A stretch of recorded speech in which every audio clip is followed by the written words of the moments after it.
When the devil walks among us, he doesn't announce himself with horns and fire. He smiles, he charms, and when your guard drops, he peels away everything that makes you human, piece by careful piece. Welcome to True Crime Headquarters, where every story runs darker. Tonight, we dive into 4 true crimes, each more gripping than the last. If you enjoy them, a like, comment, or subscribe helps keep the truth alive. Now, this is the story The Blood Orchid of Lisbon. They called her a hyena de Cascais, the hyena of Cascais, not because Luisa de Jesus laughed while she killed, but because of what she did afterward. Between 1983 and 1992, this Portuguese cleaning woman transformed her modest apartment into an abattoir of the human soul, where elderly women didn't just die, they were systematically erased. She fed them sleeping pills crushed into their evening tea, watched their eyes grow heavy with pharmaceutical trust, then wrapped plastic bags around their faces with the methodical patience of someone gift-wrapping presents. But death was merely the opening act. What followed was a theater of violation so profoundly disturbing that seasoned homicide detectives would wake screaming decades later, haunted not by the bodies they found, but by the missing pieces they never recovered. This is the story of Portugal's most prolific female serial killer, a woman who murdered at least 2 victims, though investigators believe the true number climbs far higher, and who transformed killing into a cottage industry of depravity that funded her gambling addiction while leaving families to bury empty coffins and unanswered questions that still echo through Lisbon's narrow streets. Now close your eyes, take a deep breath, and let's begin. Don't forget to subscribe, like, and leave a comment. Thank you. The Lisbon winter of 1983 arrived with fog so thick it turned streetlights into dying stars, each one gasping for relevance against the suffocating gray.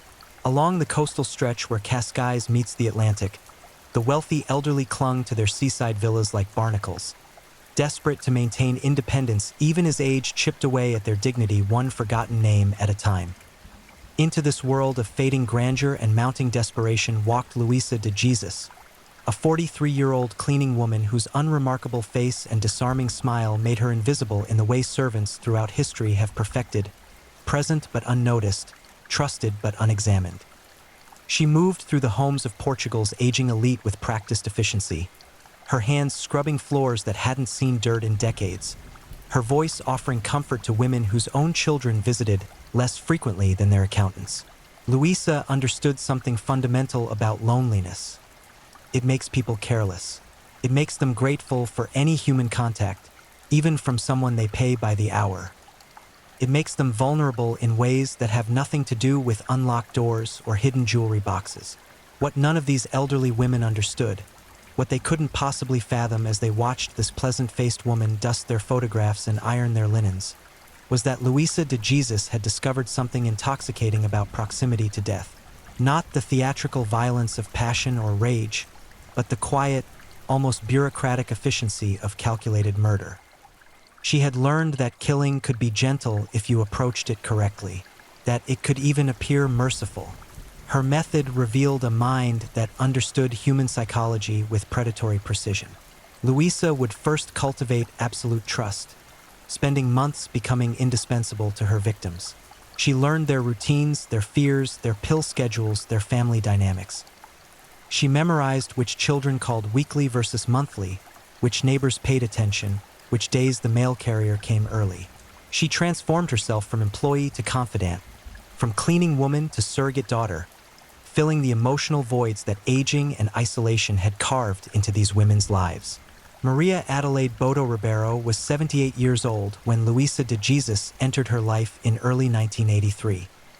A widow who had once presided over Cascais society functions with aristocratic confidence, Maria now lived alone in a sprawling apartment that had become more mausoleum than home. Her children lived abroad, her friends had died or moved to care facilities, and her days had contracted into a handful of prescribed activities. Morning tea, afternoon television, evening pills, sleep. The architecture of loneliness is always the same. It builds walls from routine and fills rooms with silence. Luisa recognized opportunity the way sharks recognize blood in water. She began arriving earlier, staying later, bringing small gifts that cost nothing but meant everything to someone starving for human contact. A magazine, pastry from the bakery, stories about her own fabricated family troubles that positioned Maria as wise counselor rather than helpless invalid. The psychological manipulation was masterful because it was invisible, each small kindness a thread in a web that would eventually strangle. The transformation took 6 months. 6 months of earning trust, of learning where Maria kept her jewelry, her cash, her bank documents. 6 months of discovering that Maria took sleeping pills every night at 9, that she kept her savings in a locked box under her bed, that she'd recently updated her will to leave substantial sums to distant relatives she hadn't seen in years. 6 months of planning how to commit the perfect murder. On a November evening, when the Atlantic wind howled against Maria's windows like something trying to get in, Luisa made her move. She arrived at 7, as usual, carrying groceries for Maria's dinner.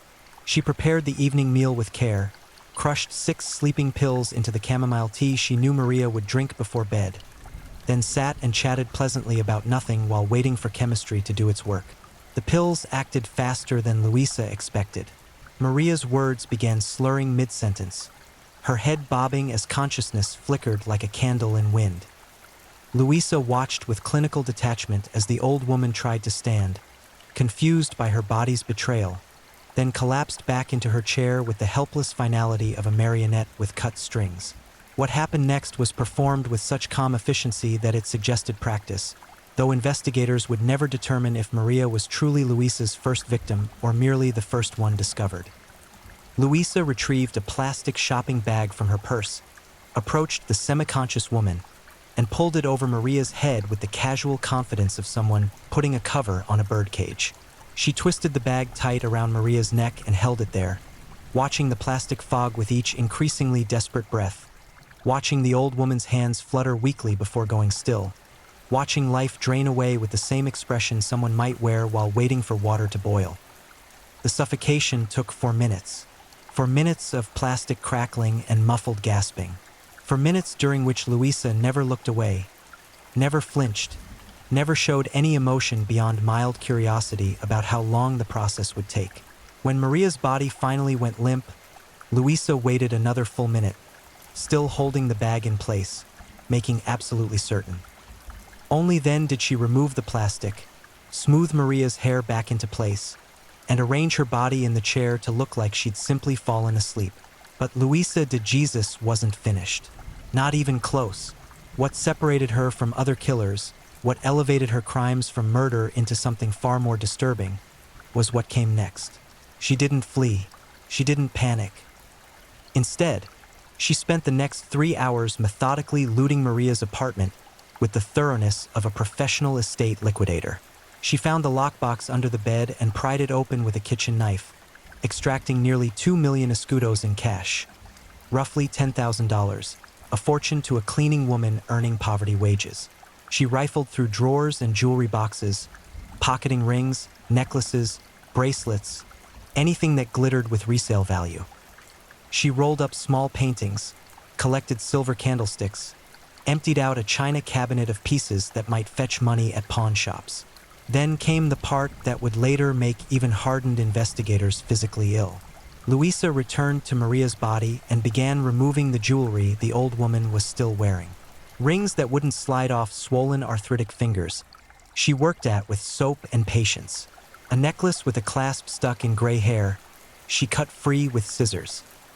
Gold dental work that glinted in Maria's open mouth, she examined with interest before deciding it was too risky to extract. She wasn't robbing a corpse. She was processing inventory. By midnight, Luisa had filled 3 large shopping bags with her plunder. She took one last walk through the apartment, checking for anything she'd missed, any evidence she'd left behind. She wiped down surfaces she'd touched, removed the teacup with its residue of crushed pills, even took the plastic bag she'd used for the suffocation. Only then did she let herself out the front door, locking it behind her with Maria's own keys, which she dropped down a storm drain 2 blocks away. Maria Adelaide Boto Ribeiro's body wasn't discovered for 11 days. When a neighbor finally convinced the building's superintendent to check on her, They found her sitting in her favorite chair, facing the television, hands folded in her lap. At first glance, she looked peaceful, like she'd simply dozed off and never woken. It was only when they got closer, when they noticed the faint bruising around her neck, the broken blood vessels in her eyes, the apartment stripped of valuables, that the horror of what had happened began to reveal itself. The police investigation was cursory at best. This was 1983 Portugal, still finding its footing after decades of dictatorship, its law enforcement more accustomed to political crimes than domestic murders. They noted the missing valuables, classified it as a robbery gone wrong, interviewed neighbors who reported seeing nothing unusual, and eventually filed the case away in the growing stack of unsolved crimes that characterized Lisbon's understaffed detective bureau. No one suspected the cleaning woman. Why would they? Luisa had been careful to not work for Maria in any official capacity.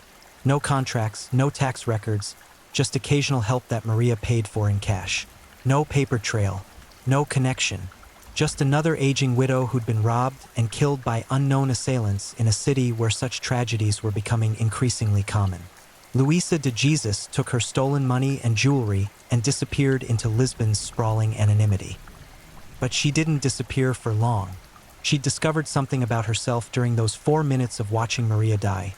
Something that would shape the next 9 years of her life in ways that would ultimately leave a body count still being calculated decades later. She'd discovered that killing was easy, that with the right method, the right victim, the right precautions, murder was actually safer and more lucrative than any honest work she'd ever done. And most importantly, she'd discovered that she felt nothing. No guilt, no remorse, no haunting nightmares. Just the calm satisfaction of a job well done and pockets full of money that would fund the gambling habit she'd been nurturing for years.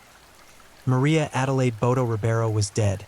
Her family would grieve at a funeral where they'd wonder aloud about who could do such a thing, and Luisa de Jesus would already be hunting for her next victim, her next opportunity, her next elderly woman whose loneliness would become a death sentence.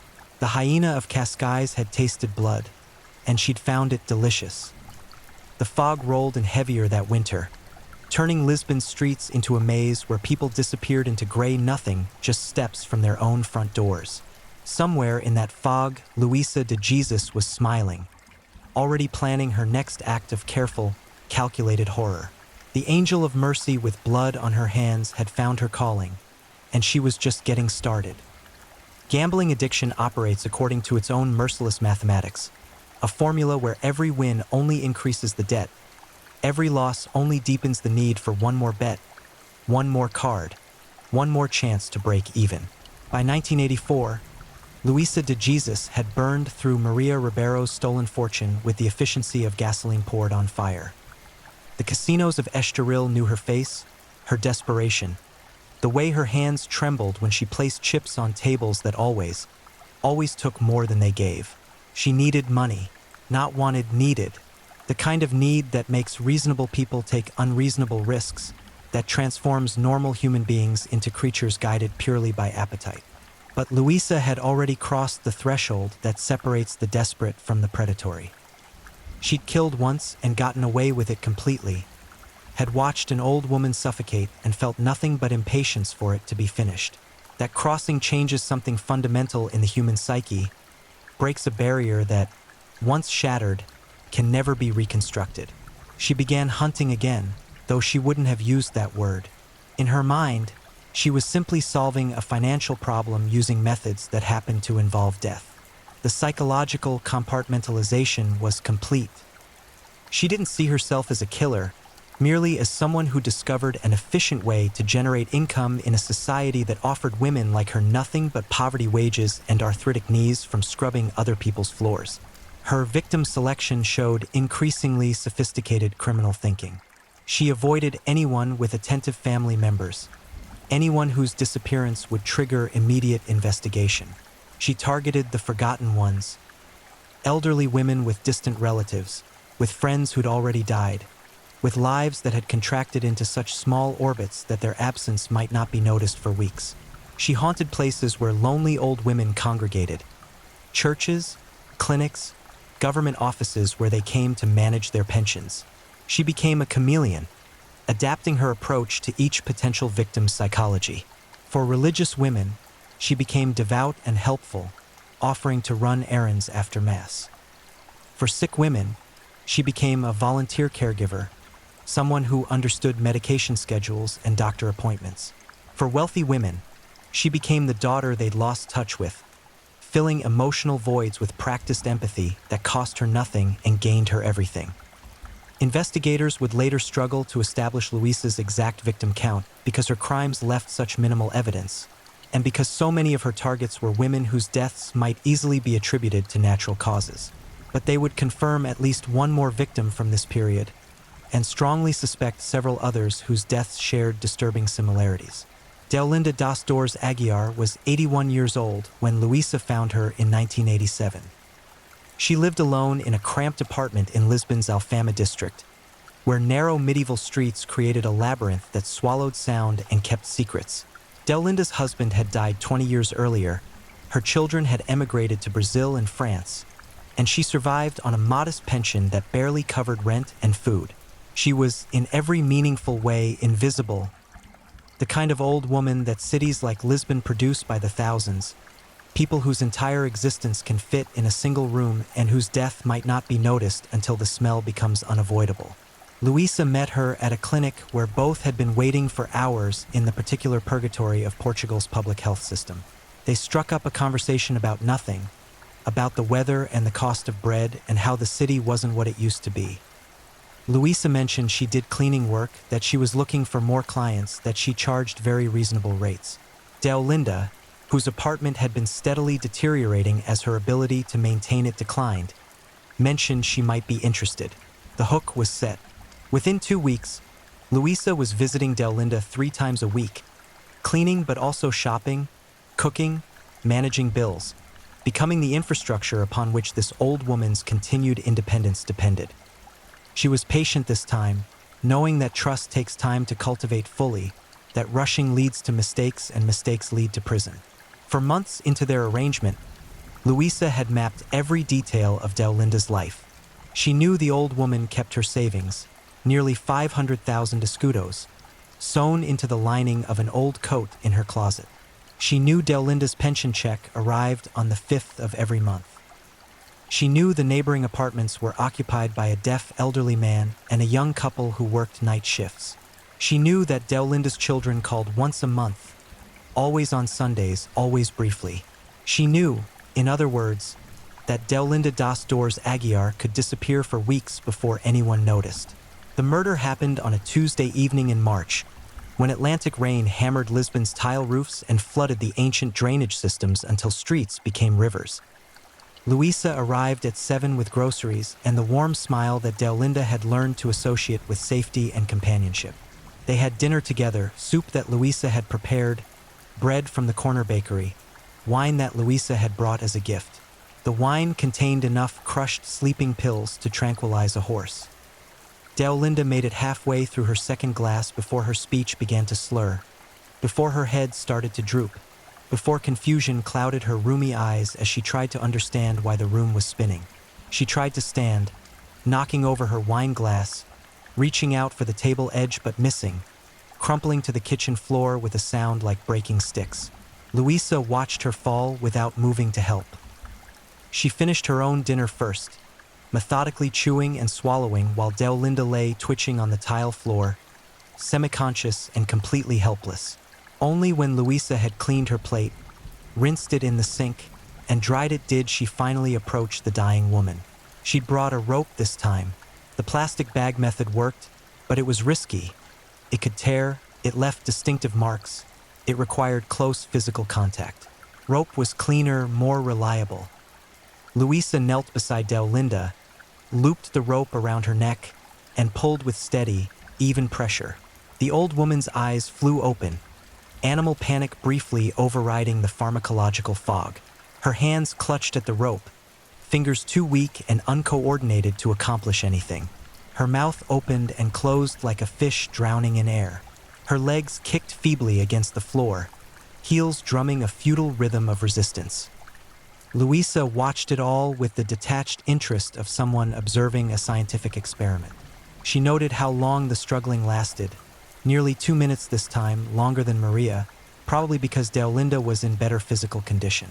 She observed how the old woman's face turned purple, how blood vessels burst in her eyes, how her tongue protruded as her body's final desperate attempt to draw oxygen met only the crushing pressure of the ligature.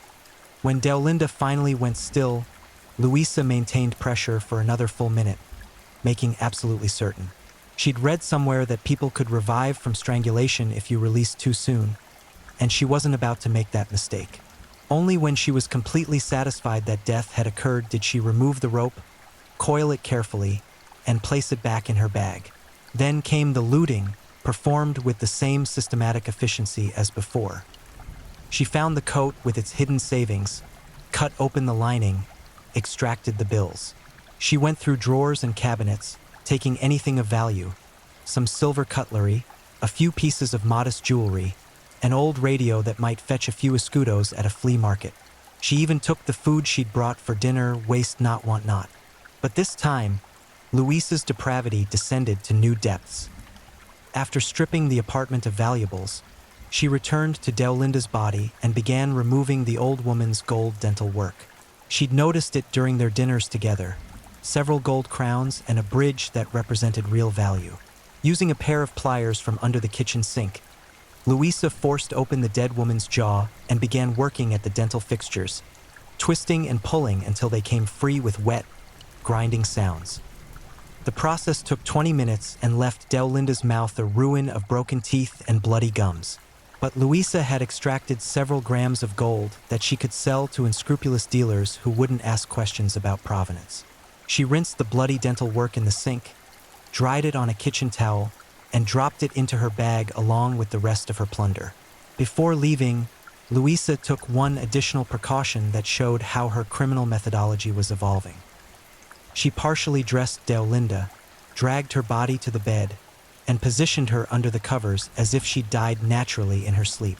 She removed all evidence of the dinner, washed and dried the dishes, even took out the trash. She wanted to buy time, wanted the body to be discovered looking as natural as possible, wanted any investigation to conclude that an old woman had simply died alone of age and infirmity.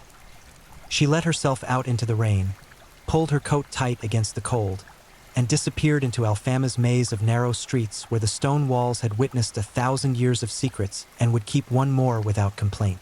Deolinda das Dores Aguiar's body wasn't discovered for nearly 3 weeks, and by then decomposition had progressed far enough that establishing an exact cause of death became problematic.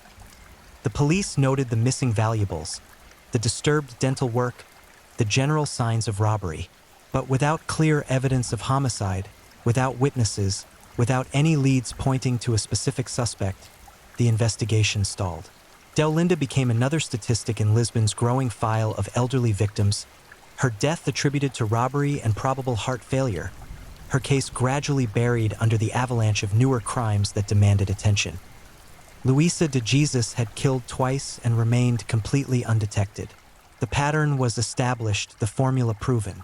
She could identify vulnerable victims, gain their trust, kill them with methods that left minimal evidence, rob them systematically, and disappear into urban anonymity. She'd created a sustainable business model out of serial murder, and the only limiting factor was her gambling addiction's appetite for fresh capital.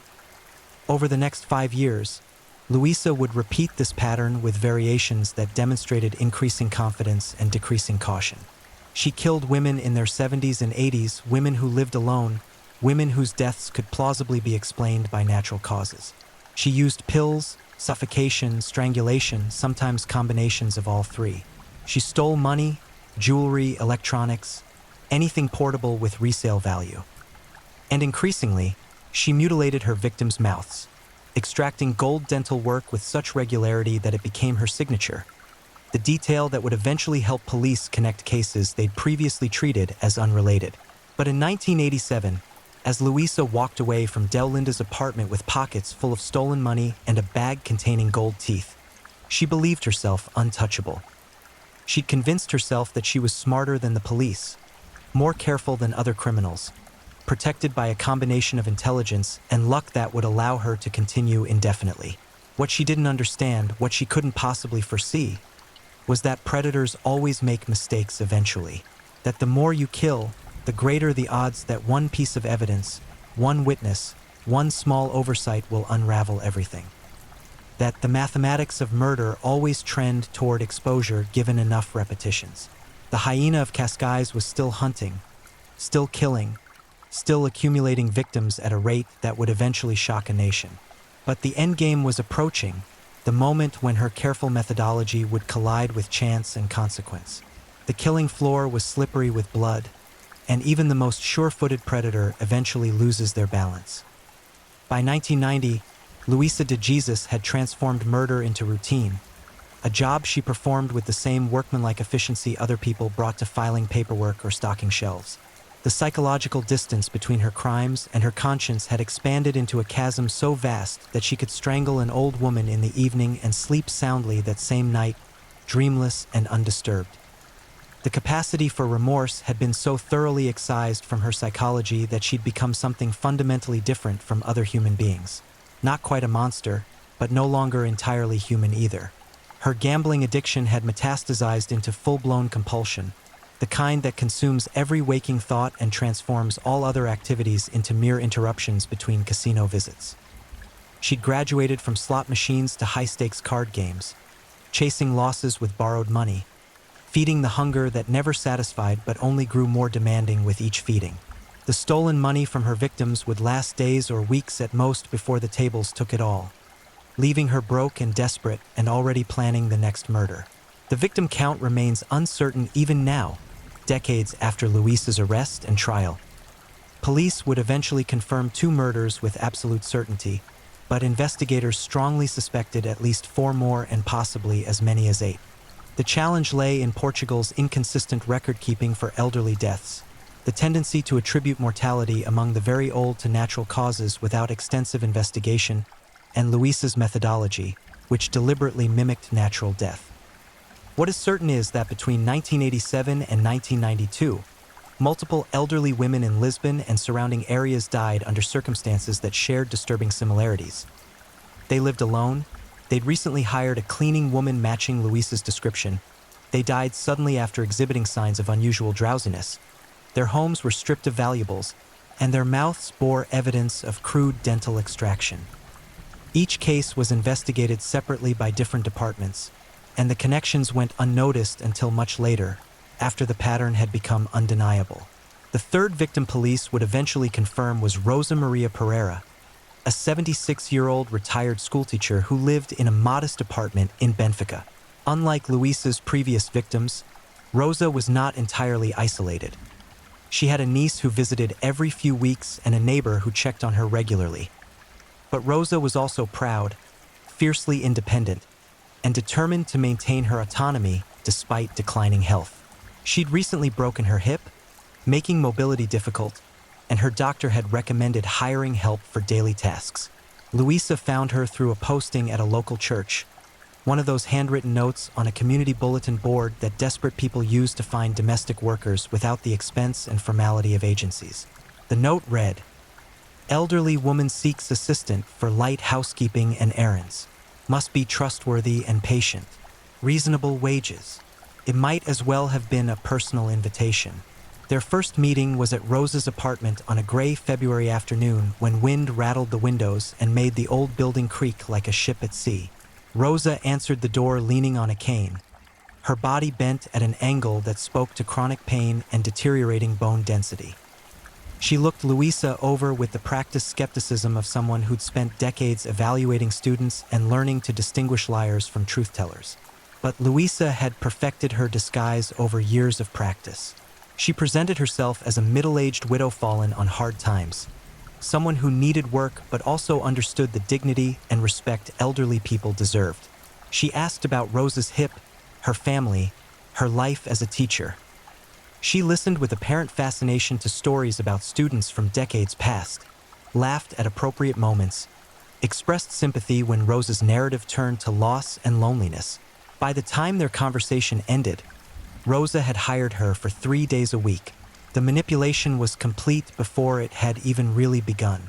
Luisa spent 2 months learning Rosa's routines, her habits, her vulnerabilities. She discovered that Rosa kept substantial savings in a bank book hidden behind books on her shelf, nearly 800,000 escudos accumulated from a lifetime of careful budgeting. She learned that Rosa's niece visited on the last Sunday of each month, that the neighbor checked in every Tuesday and Thursday morning, that Rosa had a standing doctor's appointment on the 15th. She also learned that Rosa was on multiple medications for pain, blood pressure, and anxiety, a pharmaceutical cocktail that made her drowsy and occasionally confused.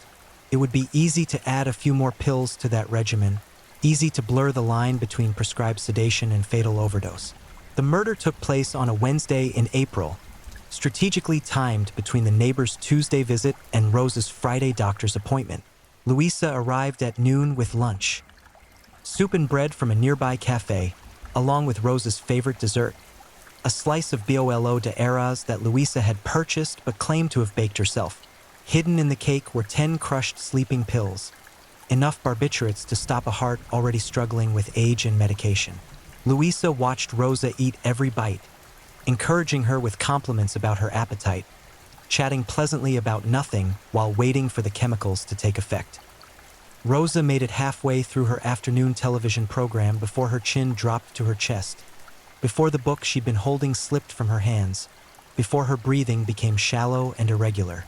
Luisa approached, checked her pulse, found it weak and thready. The old woman was dying but not dead, her body waging a futile war against the overdose poisoning her system. Luisa could have waited, could have let the drugs finish their work and left the scene looking like natural death. But she'd learned that waiting was risky, that people in drug-induced comas could sometimes revive, that leaving things to chance was dangerous.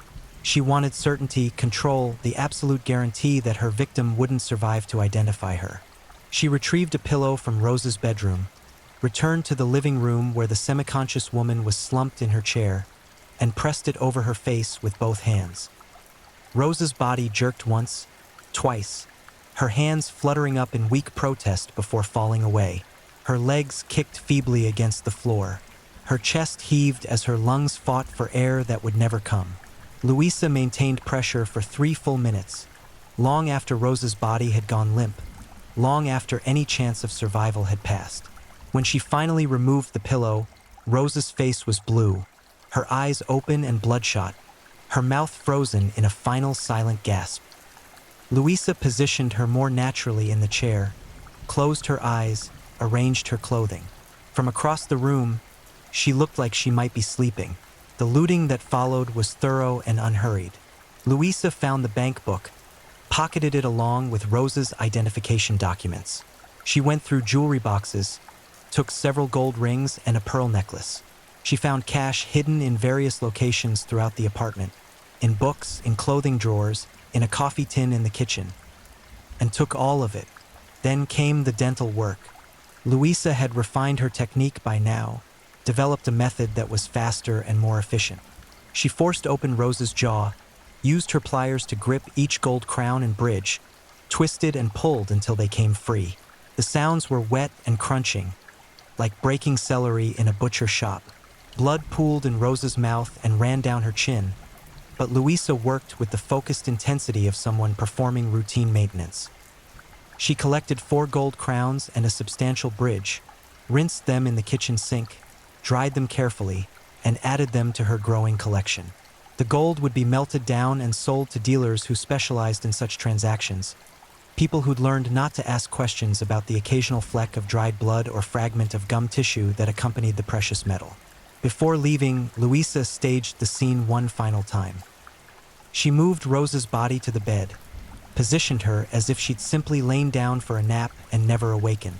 She removed all evidence of lunch, washed and dried dishes, straightened the apartment.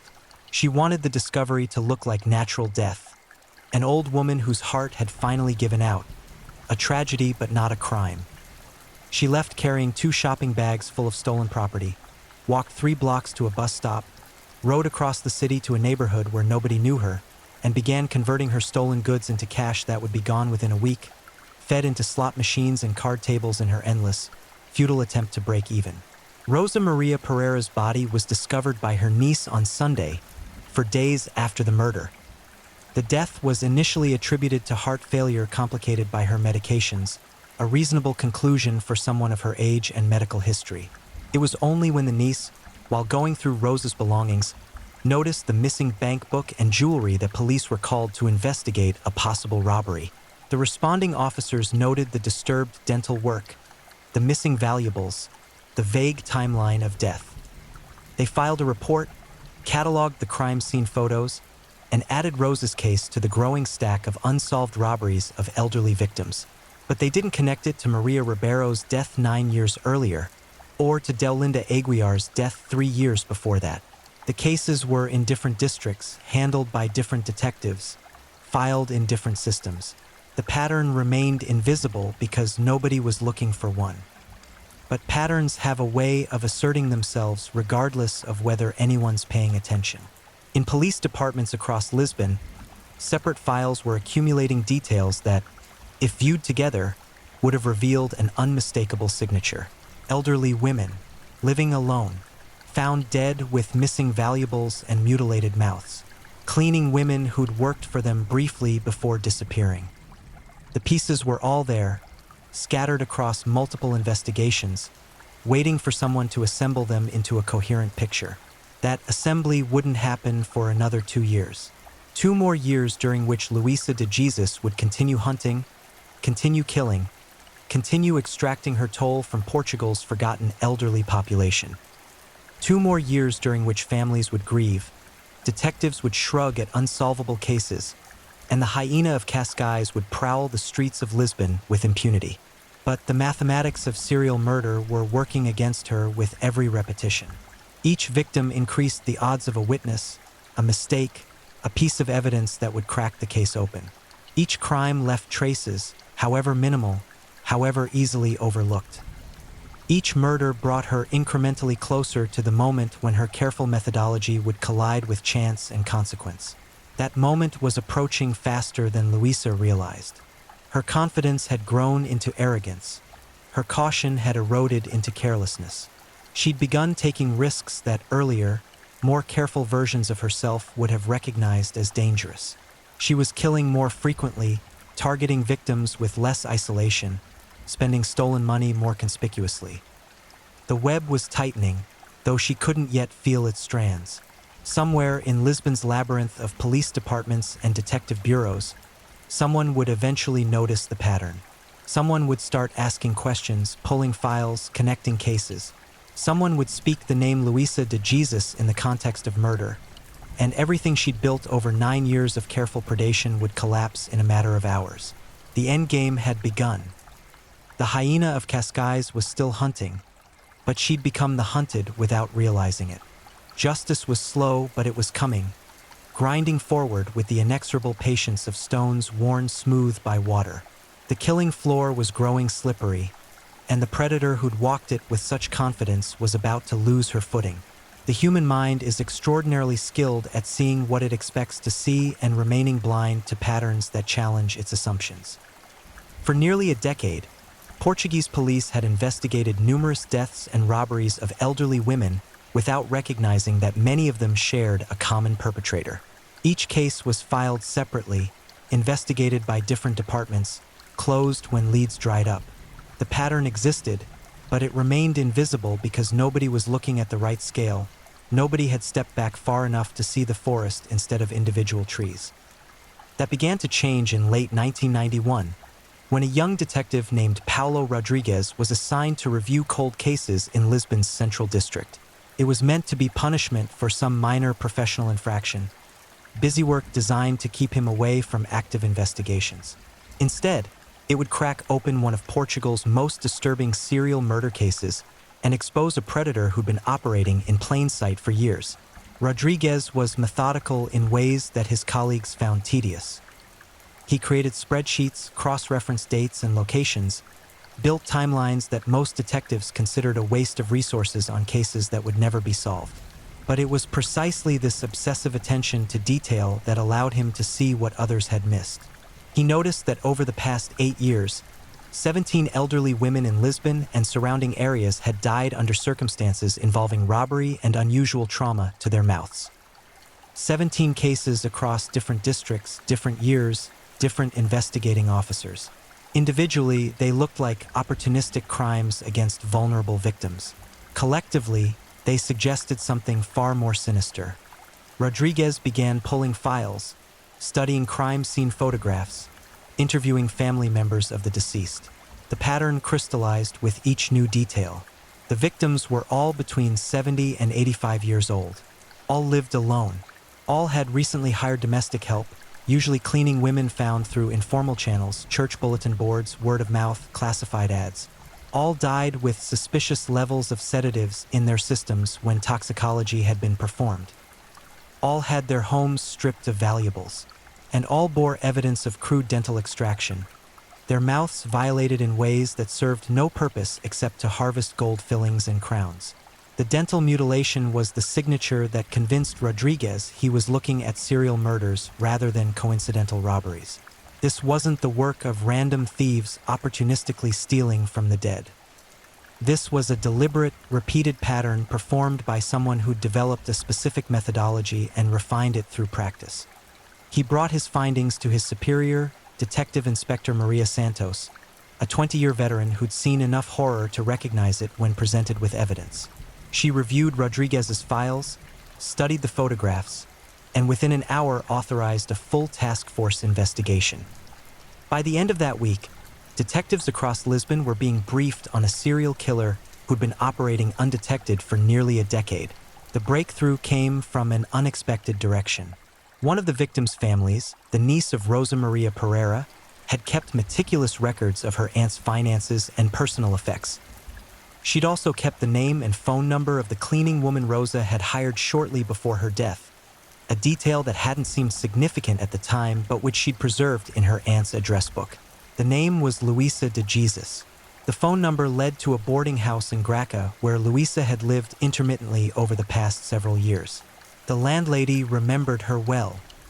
A quiet woman in her 50s who paid cash, kept irregular hours, and sometimes disappeared for weeks at a time.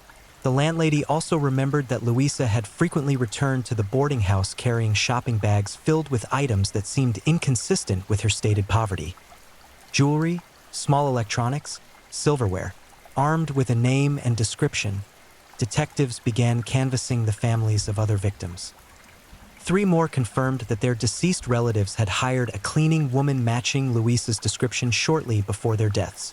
2 others found references to Luisa in their loved ones' calendars or address books. The circumstantial evidence was accumulating into a mountain that pointed toward one inescapable conclusion. But finding Luisa de Jesus proved more challenging than identifying her. She'd moved from the boarding house months earlier without leaving a forwarding address. She had no permanent employment, no official tax records, no bank accounts in her name. She existed in the gray economy of undocumented work and cash transactions, a ghost who left minimal paper trail.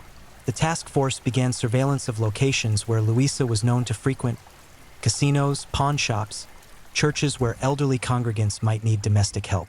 They distributed her description to police across the Lisbon metropolitan area. They interviewed dozens of elderly women who'd hired cleaning help in recent months, warning them of the danger and asking if anyone matched Luisa's description. It was this public awareness campaign that ultimately led to her capture, though not in the way investigators expected. One of the elderly women they'd interviewed, an 82-year-old named Arminda Costa, had recently hired a cleaning woman who matched the description perfectly. Rather than immediately reporting this to police, Arminda, with the kind of misguided courage that comes from not fully believing danger applies to oneself, decided to confront her employee directly.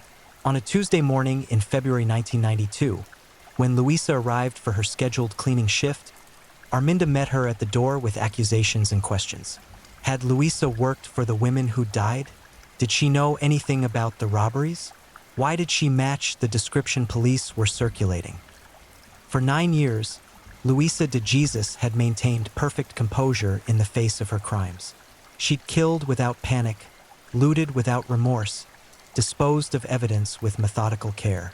But confronted directly by a potential victim who suddenly knew too much, her psychological armor cracked. She could see her carefully constructed anonymity crumbling, could feel the walls closing in, and she reacted with the desperate violence of a trapped predator. She pushed past Arminda into the apartment, shoving the old woman hard enough that she fell, striking her head against a doorframe. Arminda's screams brought neighbors running, which triggered Luisa's flight response. She fled the apartment building, ran through the narrow streets of Alfama with witnesses pointing and shouting. Her decades of careful invisibility shattered in moments of panicked violence. She made it 3 blocks before 2 uniformed officers, alerted by the commotion, intercepted her. She tried to run, tried to fight, but 52 years and decades of poverty-induced poor health had left her without the physical resources to escape. They subdued her quickly, handcuffed her on the cobblestone street while curious onlookers gathered, and transported her to central booking while Arminda Costa was taken to hospital with a concussion but otherwise unharmed. In custody, Luisa de Jesus initially maintained complete denial. She claimed mistaken identity, insisted she'd never worked for any of the deceased women, suggested the police were harassing her because she was poor and powerless. But her denials crumbled when detectives presented the evidence they'd accumulated. Witness statements, calendar entries, phone numbers, descriptions that matched her perfectly. More damning was what they found when they searched her current residence. A small rented room in Moraria where she'd been living for the past 2 months. Hidden in a locked box under her bed, investigators discovered a collection of gold dental work, dozens of crowns and bridges and fillings that represented the violated mouths of her victims. Also in the box, jewelry identified by families as belonging to their deceased relatives, pawn shop receipts for items stolen from victims' homes, and bank books taken from multiple elderly women. Faced with physical evidence that directly connected her to the crimes, Luisa's psychological defenses finally collapsed entirely. In a series of interviews over 3 days, she confessed to 2 murders, Maria Adelaide Bodo Ribeiro and Delinda das Dores Aguiar, providing details that only the killer could know. She described the methods she'd used, the sleeping pills and plastic bags and ropes and pillows. She explained her motivation with disturbing simplicity. She needed money for gambling, and killing elderly women was easier than working for poverty wages. What she wouldn't do was confess to additional murders beyond the 2 she'd admitted. Investigators pressed her on Rosa Maria Pereira, on several other suspicious deaths, on the 17 cases they believed she'd committed. But Luisa had regained enough composure to understand the implications. 2 murders might be arguable under Portuguese sentencing guidelines. A double-digit body count would ensure she'd never see freedom again. If you're new here, welcome to the channel, where we dive into true crime stories with calmness and respect. A special shout out to my amazing subscribers who've been with me from the start. Thank you for your incredible support. If you're still with me, drop a comment. Let me know where you're tuning in from and what time it is in your part of the world. Or just say hello so I know you're still here. And if you haven't already, make sure to like this video and hit subscribe, so you won't miss any of our upcoming true crime stories perfect for winding down. Now, let's move on to our second story. Story 2, The Demon of the Night, Florencio Fernandez. There are doors in this world that should never be opened. Chambers of the human soul so corrupted, so utterly devoid of light, that to glimpse inside is to understand that monsters don't hide under beds. They walk among us, wearing human faces, waiting for darkness to reveal their true nature. The streets of Santander, Spain, knew terror by a different name in the 1990s. They whispered it in the dying hours of daylight. They locked their doors against it when shadows grew long. Florencio Fernandez, a name that would become synonymous with calculated brutality, a predator who turned the ancient alleyways of his coastal city into a hunting ground soaked in blood. Between 1987 and 1996, this unremarkable man transformed into something far more sinister. A serial killer whose methodical savagery would claim at least 6 confirmed lives, though investigators suspect the true number climbs far higher into double digits. His victims weren't random. They were carefully selected. Elderly women living alone, their vulnerability a beacon to a man who had learned to recognize weakness like a wolf scents wounded prey. He didn't simply kill them. He invaded their sanctuaries, violated their final moments of life with a cruelty that defied comprehension, and left behind crime scenes so disturbing that hardened homicide detectives would spend years haunted by what they witnessed. This is the story of how one man's darkness consumed innocent lives, how a community lived in paralyzing fear, and how justice, though delayed, finally closed its iron fist around the throat of a killer who believed himself untouchable. Spain in the late 1980s was a nation transforming itself. Democracy had taken root after decades of dictatorship. Cities were modernizing, and a sense of possibility filled the air. But in Santander, a picturesque port city along Spain's northern coast where the Bay of Biscay crashes against ancient stone, something malignant was stirring, something that would shatter the illusion of progress and safety. Florencio Fernandez was, by all external measures, ordinary. Forgettably so. He moved through the world like a ghost, present but unnoticed, his face the kind that witnesses struggle to recall with any clarity. Born in 1949, he had grown into manhood without distinction, without the markers that society uses to identify danger. No one looked at him and saw a monster. That was precisely what made him so effective. The transformation didn't happen overnight. Killers are not born in a single moment. They are cultivated through years of festering resentment, distorted thoughts that calcify into dangerous obsessions, and a gradual erosion of whatever humanity once existed. Florencio's descent into darkness likely began long before his first kill, manifesting in ways too subtle for others to recognize as warnings. Perhaps it was the way he watched elderly women navigate their daily routines, his eyes tracking their movements with an intensity that should have alarmed anyone who noticed. Perhaps it was the fantasies that played behind his unremarkable face, violent scenarios that grew more elaborate, more satisfying, until fantasy was no longer sufficient.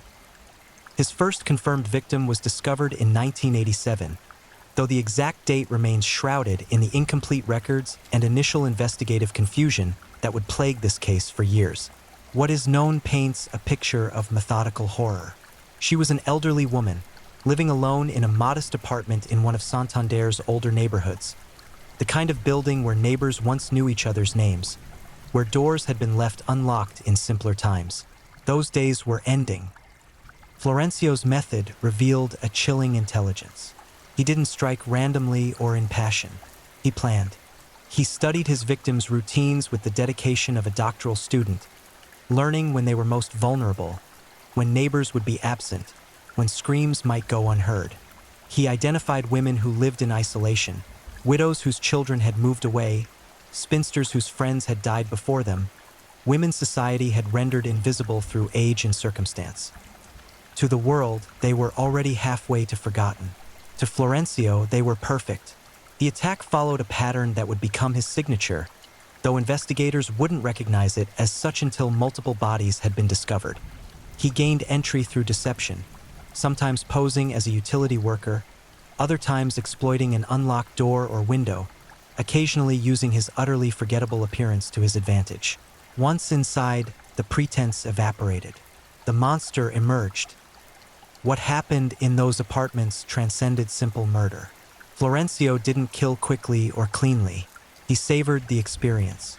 The elderly women found themselves confronting their worst nightmare, a predator in their sanctuary, stronger and faster despite their desperate resistance. He beat them with savage intensity, his fists and whatever objects came to hand transforming faces into unrecognizable masses of pulverized tissue and shattered bone. The medical examiners would later document fractures to skulls, cheekbones reduced to fragments, orbital bones collapsed inward. But the beating was only the beginning. Florencio strangled his victims, his hands or improvised ligatures cutting off oxygen while they struggled, their bodies' desperate fight for survival gradually weakening as brain cells died by the millions. The petechial hemorrhaging in their eyes told the story of those final moments. The terror, the pain, the slow suffocation that preceded death. Some victims showed defensive wounds on their hands and forearms, evidence of their futile attempts to protect themselves against overwhelming force. The crime scenes spoke of something beyond murder.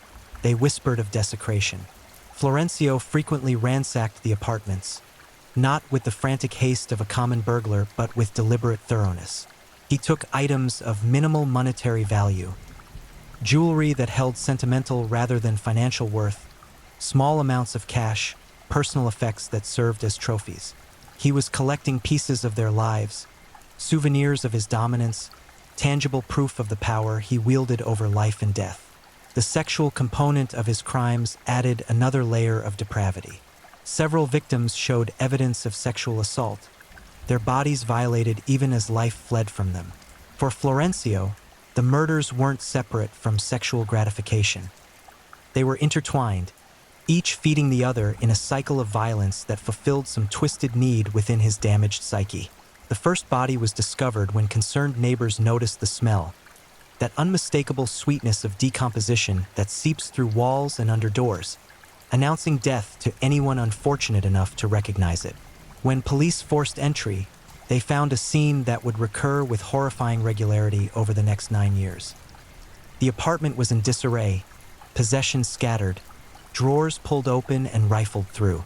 And in the middle of it all, the victim, an elderly woman whose final hours had been spent in unimaginable terror. The initial investigation proceeded as these cases typically did. Police canvassed neighbors, searching for witnesses who might have seen or heard something unusual. They cataloged the stolen items, hoping something distinctive might surface at a pawn shop or secondhand dealer. They processed the crime scene for physical evidence, though forensic technology in 1987 Spain was primitive compared to what would be available a decade later. They developed theories about the perpetrator, likely male, given the physical strength required, probably local, given the intimate knowledge of the neighborhood, possibly known to the victim, given the lack of forced entry. But they had no suspect, no name, no face to attach to the brutality. Florencio disappeared back into the city's ordinary rhythms, his secret safe, his hunger temporarily satisfied. He returned to whatever job he held, whatever mundane life he maintained as camouflage.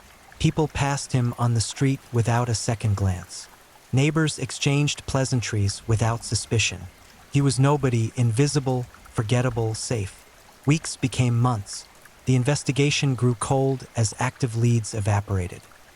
The case file was relegated to the growing stack of unsolved homicides, another tragedy without resolution. Detectives moved on to newer cases, fresh crimes demanding their attention. The victim's family mourned without answers, denied the closure that comes from understanding, from seeing justice delivered. And Florencio waited, not because he had reformed or regained some dormant conscience. He waited because that's what intelligent predators do.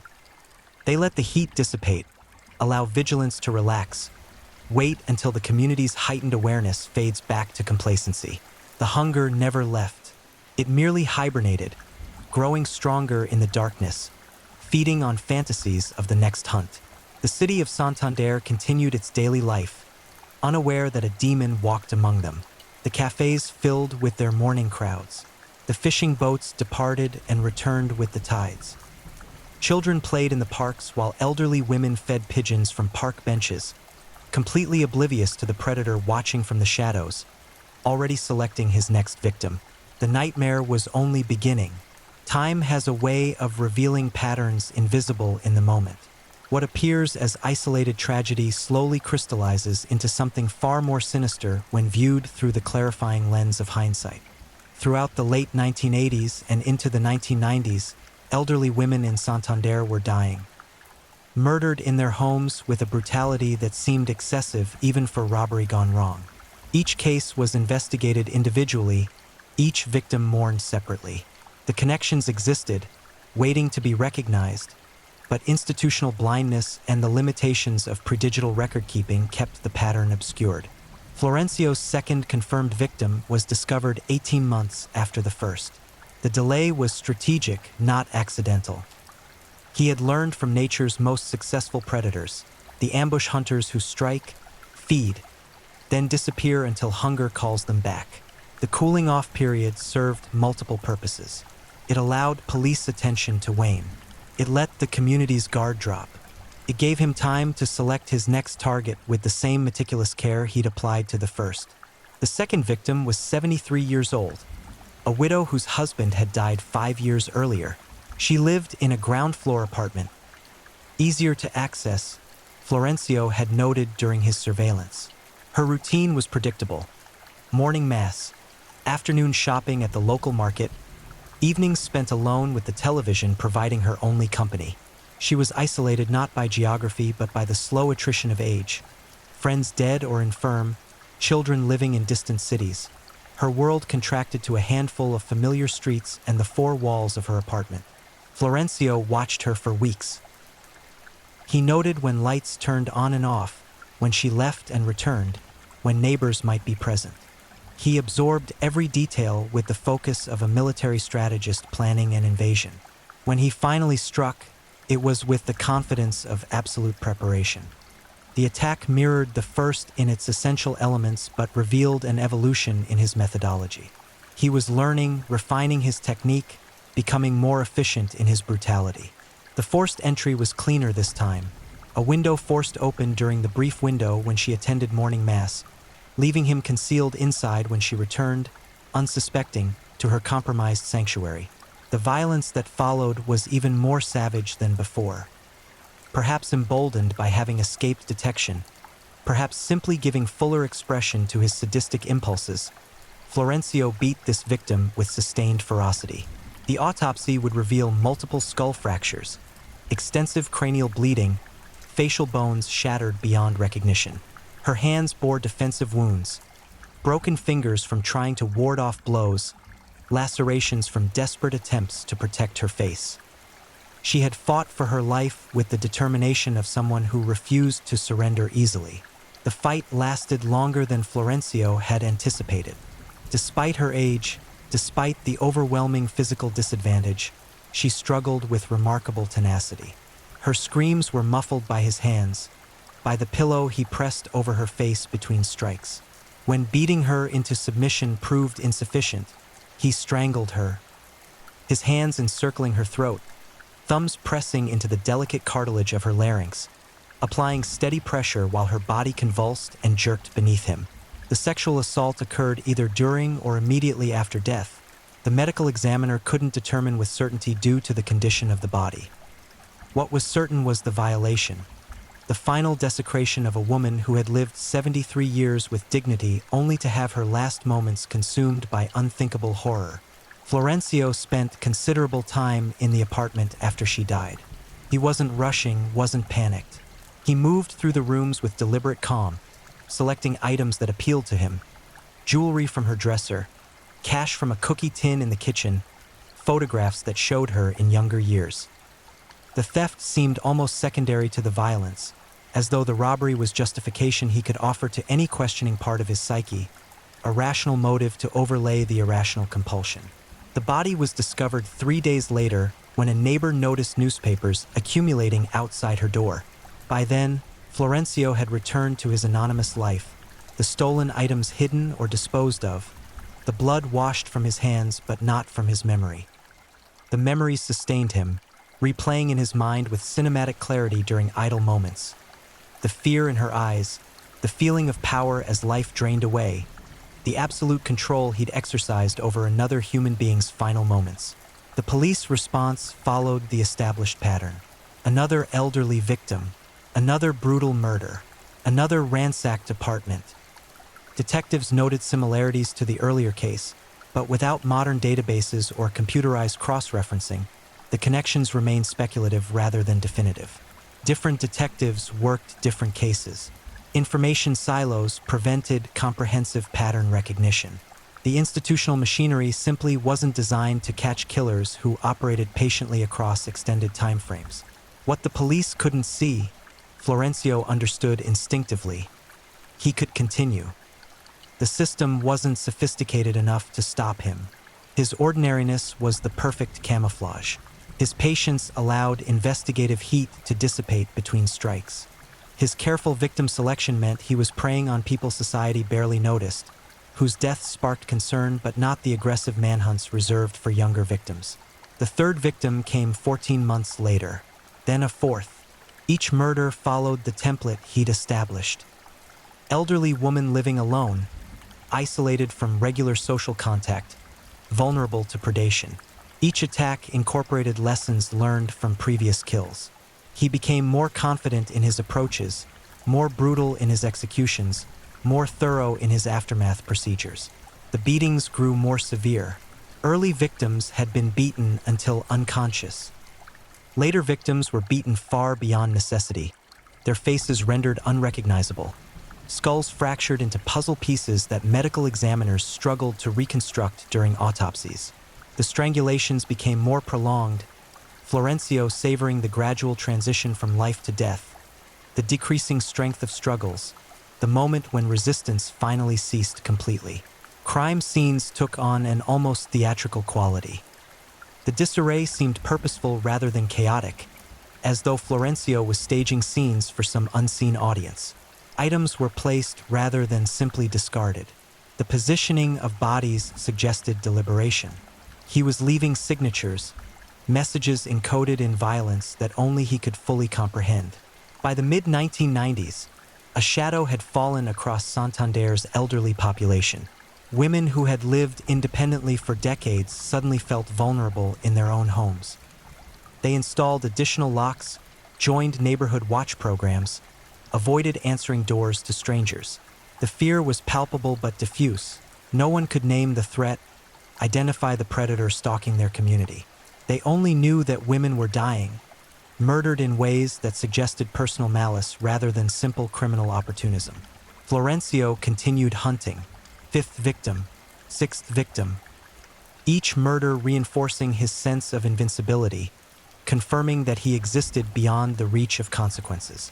He had discovered a terrible truth.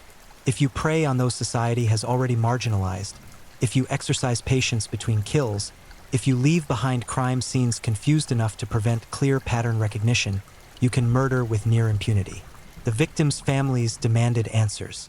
Community groups organized. Politicians promised action. Police increased patrols in vulnerable neighborhoods.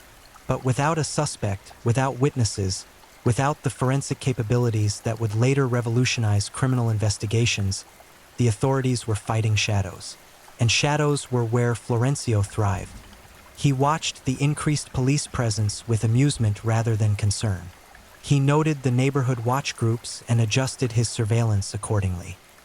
Every defensive measure implemented by the community became a puzzle for him to solve, a challenge that made the hunt more stimulating rather than more dangerous. The killing had become his purpose, the organizing principle around which his life revolved. His daytime existence, whatever job he maintained, whatever social interactions he navigated, was merely theater, a performance of normalcy concealing the truth.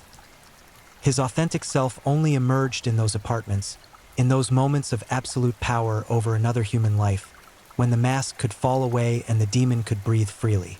By 1995, even the most bureaucratically siloed police department couldn't ignore the pattern any longer. 6 confirmed murders, all sharing unmistakable commonalities. Elderly victims, similar methods, comparable crime scenes. The connections were undeniable. And with recognition came the terrifying realization that Santander had a serial killer operating within its borders. The formation of a dedicated task force marked a turning point. Detectives from multiple precincts were assembled, their previous cases consolidated into a single investigation. For the first time, all evidence was being examined holistically rather than as isolated incidents. Crime scene photographs were pinned to boards, arranged chronologically. Autopsy reports were compared side by side. Stolen property lists were cross-referenced. The full scope of Florencio's campaign finally came into focus. What they saw chilled even veteran investigators. The progression was clear, an escalating pattern of violence that suggested the killer was growing more confident, more brutal, more comfortable with his crimes. The cooling-off periods between murders had shortened. The savagery inflicted on victims had intensified. Classic signs of a serial offender becoming bolder, feeling increasingly invincible. The forensic evidence, while limited by the technology of the era, began yielding results. Fingerprints had been recovered from several crime scenes. Not many, but enough. The problem was that Spanish criminal databases in the mid-1990s were still transitioning from paper files to digital systems. Cross-referencing prints required manual comparison, a tedious process that could take weeks or months depending on the size of the suspect pool. DNA technology existed but was in its infancy in Spain. The biological evidence collected from crime scenes could potentially identify a killer, but only if there was a suspect to compare against. Without a name, without a face, the DNA samples sat in evidence lockers, powerful tools waiting for someone to test them against. The task force developed a profile. Male, almost certainly. Physically strong enough to overpower elderly victims, but not necessarily exceptionally large. Several victims had shown surprising defensive resistance, suggesting the killer wasn't overwhelming them through sheer size alone. Local to Santander or possessing intimate knowledge of the city. The victim selection showed familiarity with neighborhoods, with patterns of daily life, with which buildings had the thinnest walls or most absent neighbors. Comfortable operating alone, patient enough to wait between killings, organized enough to avoid leaving obvious evidence. The profile was accurate. It was also so broad that it could describe thousands of men living in Santander. Investigators began the painstaking work of interviewing witnesses, recanvassing neighborhoods, searching for the detail that previous investigations might have missed. Had anyone seen a man loitering near the victim's buildings? Did any neighbors recall suspicious individuals posing as utility workers or salesmen? Were there reports of prowlers or attempted break-ins that might represent the killer's failed attempts or aborted plans? The interviews yielded fragments, pieces of a puzzle still too incomplete to reveal the full picture. One neighbor recalled seeing an unremarkable man leaving a victim's building around the estimated time of death, but the description was vague. Average height, average build, no distinguishing features. Another witness remembered someone knocking on doors in her building, claiming to check gas lines, but couldn't recall what he looked like beyond ordinary. The killer's greatest asset remained his absolute ordinariness, his ability to be present without being memorable. Media coverage intensified. Local newspapers ran front-page stories about the serial killer stalking Santander's elderly. Television news programs featured segments on the murders, showing photos of victims in happier times, interviewing family members who demanded justice. The coverage served dual purposes. It maintained public pressure on the police to solve the case, and it sent ripples of fear through the community. For elderly women living alone, that fear became paralyzing. Many stopped answering their doors entirely, communicating with even trusted neighbors through windows or peepholes. Others moved in with family members, abandoning lifelong homes because the sanctuaries they'd known for decades no longer felt safe.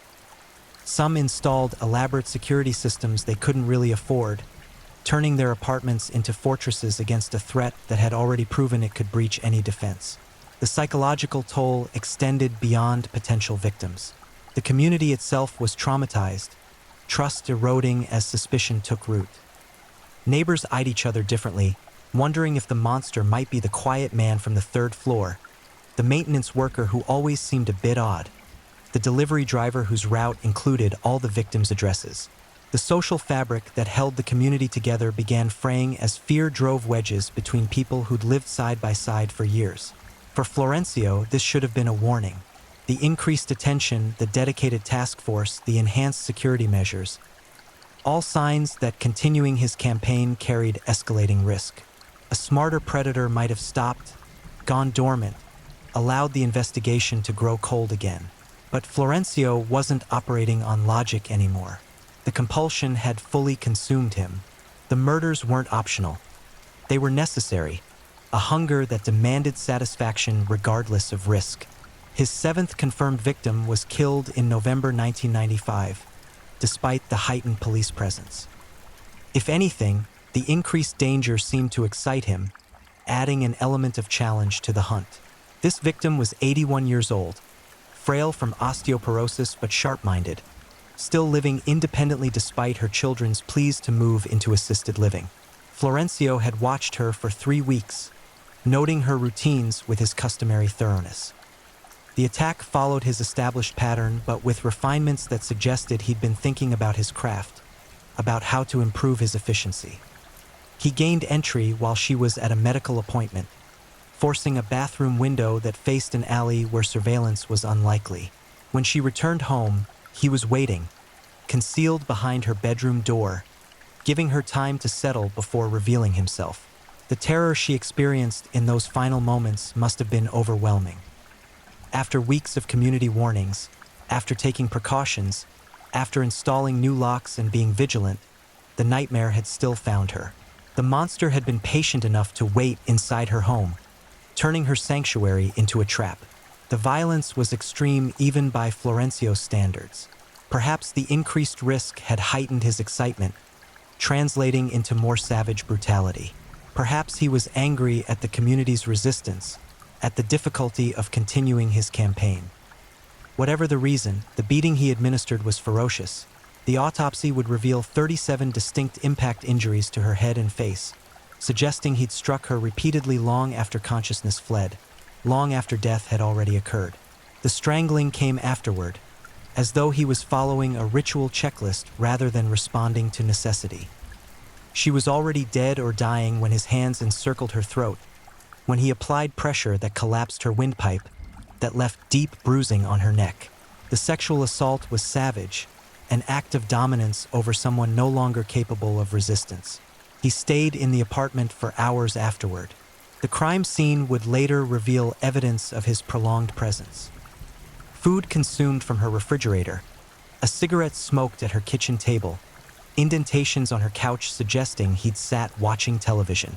The casualness was chilling, suggesting someone utterly comfortable in the presence of death, someone for whom a corpse was merely furniture in a space he'd temporarily claimed as his own. When Florencio finally left, he carried his usual selection of trophies, jewelry, cash, photographs. But he also took something different this time. Her address book, a small leather-bound volume containing names and numbers of her friends, her children, her doctor, her priest. Investigators would later theorize about why he took it. Was he looking for future victims? Was he researching her social connections to understand how quickly she might be missed? Or was it simply another trophy, another piece of her life to add to whatever grotesque collection he maintained? The body was discovered the next morning when her daughter, unable to reach her by phone, came to check on her. The daughter's screams brought neighbors running. By the time police arrived, the scene was compromised. Family members had entered, touched things, moved items in shock and grief. But even through the contamination, the signature was clear. This was the work of their serial killer. The investigation intensified to near-frenetic levels. Every detective on the task force worked overtime, pursuing leads with desperate energy. The city's political leadership demanded results. The media coverage became relentless, turning the serial killer into a national story. Pressure mounted from every direction. And somewhere in Santander, Florencio watched the chaos he'd created and smiled. The end, when it finally came, arrived through the unglamorous combination of persistent detective work, advancing forensic science, and the killer's own eroding self-control. Florencio had remained free for nearly a decade because he'd operated with discipline, maintaining the patient intervals between kills that allowed investigations to cool. But by 1996, that discipline was failing. The compulsion had become overwhelming, driving him to take risks that would have seemed unthinkable in his earlier, more controlled phase. His 8th confirmed victim was killed in March 1996, only 4 months after the 7th. The abbreviated cooling-off period immediately signaled to investigators that their killer was accelerating, losing the control that had made him so difficult to catch. Acceleration was both dangerous and promising.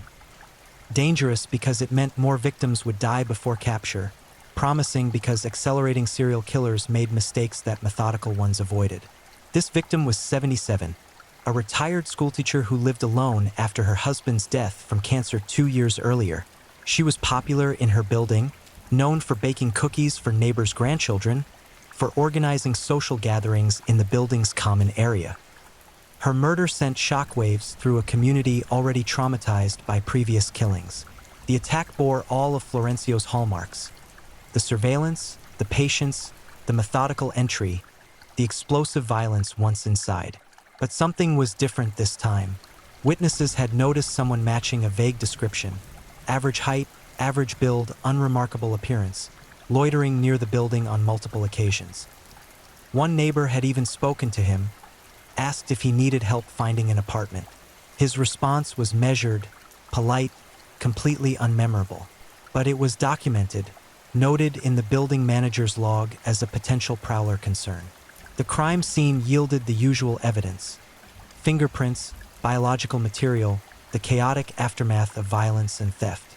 But investigators also found something unexpected: a single hair caught in the victim's clenched fist. She'd managed to grab at her attacker during the struggle, and her death grip had preserved that crucial evidence. It was brown, consistent with male pattern, complete with root, which meant DNA could potentially be extracted. The forensic analysis began immediately. The fingerprints were run through updated databases that had continued improving over the previous year. The DNA extraction from the hair was prioritized, the sample sent to the most advanced lab available in Spain. The case had become high-profile enough that resources flowed freely, bureaucratic obstacles evaporating under political pressure for results. Meanwhile, investigators pursued traditional detective work with renewed intensity. They mapped all the crime scenes, looking for geographical patterns that might narrow the suspect pool. Florencio's hunting ground revealed itself, a roughly 3-square-kilometer area in central Santander, suggesting he lived or worked within that zone. Police began compiling lists of men who fit the profile and resided in the target area. The list was extensive, hundreds of names, but it was a starting point. Detectives began the tedious process of interviewing subjects, collecting alibis, evaluating each man's potential as a suspect. Most were quickly cleared. Some remained persons of interest, their lives now under scrutiny as investigators dug into backgrounds, employment histories, prior arrests. Florencio's name appeared on the list. His address placed him squarely within the hunting ground. His employment history showed sporadic work in maintenance and odd jobs, positions that gave him mobility, flexibility, access to buildings. He had no significant criminal record, just a minor theft charge from years earlier that had resulted in probation. Nothing that screamed serial killer, but enough to keep him on the list of possibles rather than cleared subjects. The interview came in early April. 2 detectives arrived at his apartment unannounced, routine questioning as part of the expanded canvas. Florencio invited them in with apparent openness, answered their questions with practiced calm. He expressed appropriate horror at the murders, offered vague recollections of seeing news coverage, claimed no knowledge of any victims.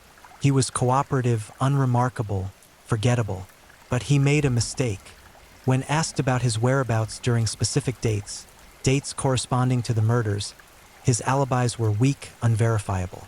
He'd been home alone, out walking, running errands with no witnesses or receipts to corroborate. The detectives noted the gaps, the lack of solid accounts, the slightly too casual way he dismissed questions about his schedule.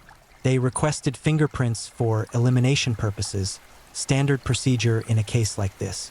Florencio agreed without visible hesitation, though his mind must have been racing, calculating probabilities.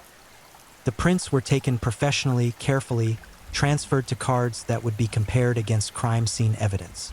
The match came back positive 3 days later. Florencio's fingerprints corresponded to latent prints recovered from multiple crime scenes. Not all of them. His caution had prevented that, but enough to establish beyond any doubt that he'd been present at several victims' apartments. The evidence was damning, legally conclusive. The arrest was planned with tactical precision. Police had learned from cases where killers barricaded themselves or committed suicide when cornered. They assembled a team, coordinated timing, approached his apartment with the assumption that he might be dangerous, might resist. When they knocked on his door in the gray dawn of April 14, 1996, Florencio answered in pajamas, bleary-eyed, seemingly confused. The confusion was performance. He'd known this moment would eventually arrive, had probably rehearsed his response. But confronted with 6 armed officers, with the weight of evidence against him, resistance was futile. He was handcuffed without incident. As officers searched his apartment, The full scope of his obsession revealed itself. They found jewelry hidden in various locations, pieces that would later be identified as belonging to victims. Photographs of elderly women, candid shots taken during his surveillance periods. Newspaper clippings about the murders, carefully preserved in a folder. A journal containing cryptic entries that investigators would spend months deciphering, finding in them oblique references to visits and satisfactions that corresponded to murder dates. The DNA from the hair found in his final victim's hand provided additional confirmation. Testing showed a definitive match to Florencio's DNA, placing him at that scene beyond any possibility of doubt. Combined with the fingerprint evidence, the stolen property recovered from his apartment, and the circumstantial evidence of his proximity to all crime scenes, the case against him was overwhelming. During interrogation, Florencio initially maintained innocence, offering implausible explanations for the evidence. The jewelry was purchased legitimately, he claimed, though he couldn't produce receipts or remember where he bought pieces that were clearly antique, personal items. The photographs were innocent, taken as part of a hobby. His presence at crime scenes was coincidental. Perhaps he'd visited those apartments for legitimate reasons, though he couldn't specify what those reasons might have been. But as the interrogation continued, as detectives methodically dismantled each flimsy explanation, his facade began cracking. The calm, unremarkable exterior gave way to something darker. He became defensive, then angry, then coldly dismissive. In moments of unguarded honesty, he revealed contempt for his victims. They were weak, he suggested, easy targets in a world where strength was the only virtue that mattered. He never provided a full confession. Serial killers rarely do, especially those who've operated successfully for extended periods. Admitting to the crimes meant acknowledging the depravity, accepting the label of monster, giving up whatever narrative he'd constructed to justify his actions to himself. Instead, he retreated into silence, let his attorneys craft legal strategies, prepared to fight conviction despite the mountain of evidence. The trial, when it finally occurred, was exhaustive. Prosecutors presented the fingerprint evidence, the DNA match, the recovered stolen property, the geographical patterns, the witness statements. They brought family members to testify about the victims, not as nameless elderly women, but as mothers, grandmothers, sisters, beloved members of families shattered by loss. They reconstructed timelines, demonstrated opportunities, established means and motive. The defense attempted to create reasonable doubt where none existed. They questioned the chain of custody for evidence, suggested possible contamination, argued that circumstantial evidence required leaps in logic. But the case was too strong, the evidence too overwhelming, the pattern too clear. The jury deliberated for less than 6 hours. Guilty on all counts, 6 murders, with additional convictions for robbery, sexual assault, breaking and entering.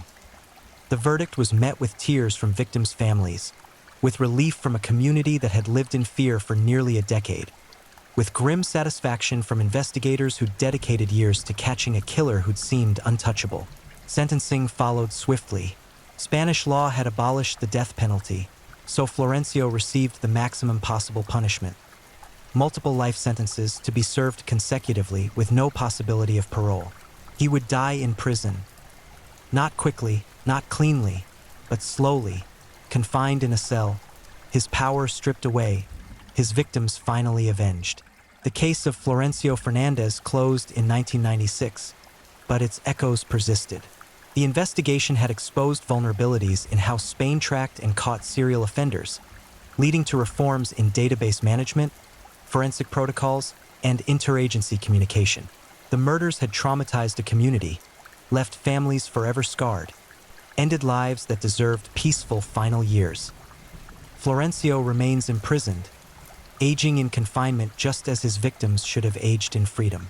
He occasionally grants interviews to researchers studying serial killers, though he rarely says anything meaningful, still maintaining a careful distance from full accountability. He speaks in abstractions, deflections, carefully crafted ambiguities that avoid explicit admission while hinting at depths of depravity he'll never fully articulate. The 6 confirmed victims, women who had names, had lives, had families who loved them, are remembered not as statistics but as individuals whose lives were stolen by a man who mistook cruelty for power. Their stories survive, testimonies to both human vulnerability and resilience, reminders that monsters walk among us wearing unremarkable faces, waiting for darkness to reveal their true nature. Santander healed, gradually, incompletely. The neighborhood streets where terror once reigned returned to normalcy. Though residents of a certain age remember those years, remember the fear, remember checking locks with unusual vigilance. The case became part of the city's history, a dark chapter that shaped policies, changed behaviors, left permanent scars on the community's collective memory. And somewhere in a Spanish prison, Florencio Fernandez ages. The hunter is caged. The predator is impotent.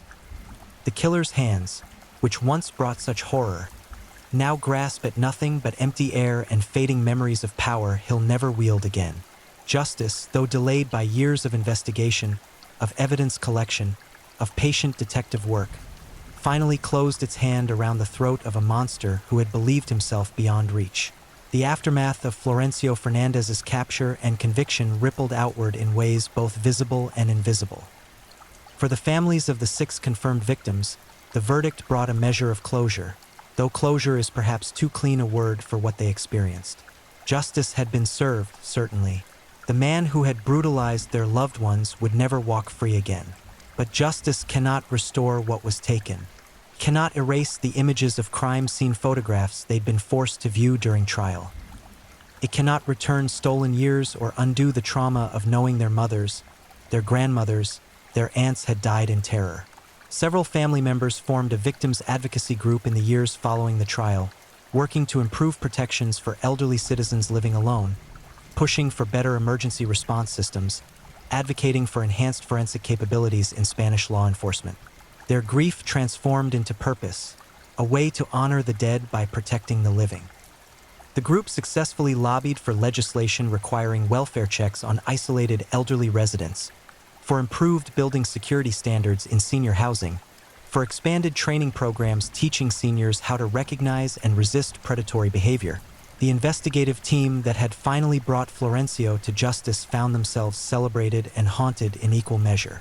Commendations were issued, promotions granted, careers advanced. But several detectives quietly struggled with what they'd witnessed during the investigation. The crime scene photographs, the autopsy reports, the detailed reconstructions of what had happened in those apartments during the victims' final moments. Some sought counseling for symptoms consistent with vicarious trauma, nightmares, hypervigilance, intrusive thoughts that replayed the horror they documented. Lead Detective Rafael Moreno, who had coordinated much of the task force's work, gave an interview years after the conviction. His words were measured, careful, but the weight behind them was unmistakable. "We caught him," Moreno said. "We put him away where he can never hurt anyone again. That's what we tell ourselves. But we also know we were too slow. If we'd connected the cases earlier, if our systems had been better, if we'd recognized the pattern sooner, some of those women might still be alive. That knowledge doesn't fade. You learn to carry it, but it never gets lighter." The forensic advancements that had helped secure Florencio's conviction became part of a broader modernization of Spanish criminal investigation. The fingerprint databases were expanded and digitized, allowing for rapid cross-referencing that would have seemed miraculous in 1987. DNA analysis capabilities were enhanced, with new laboratories established and existing facilities upgraded. Training programs taught investigators to recognize the signs of serial offending earlier, to look for connections across jurisdictions, to preserve crime scenes with the meticulous care that forensic science demanded. Santander itself slowly recovered, though recovery is complicated for a community that has harbored a serial killer. The elderly population gradually regained confidence, though many women who had lived through that era never truly felt safe again. They installed security systems they maintained vigilantly. They joined community groups that provided social networks and mutual support. They moved through their daily lives with a wariness that had become permanent, a heightened awareness that what had happened once could, theoretically, happen again.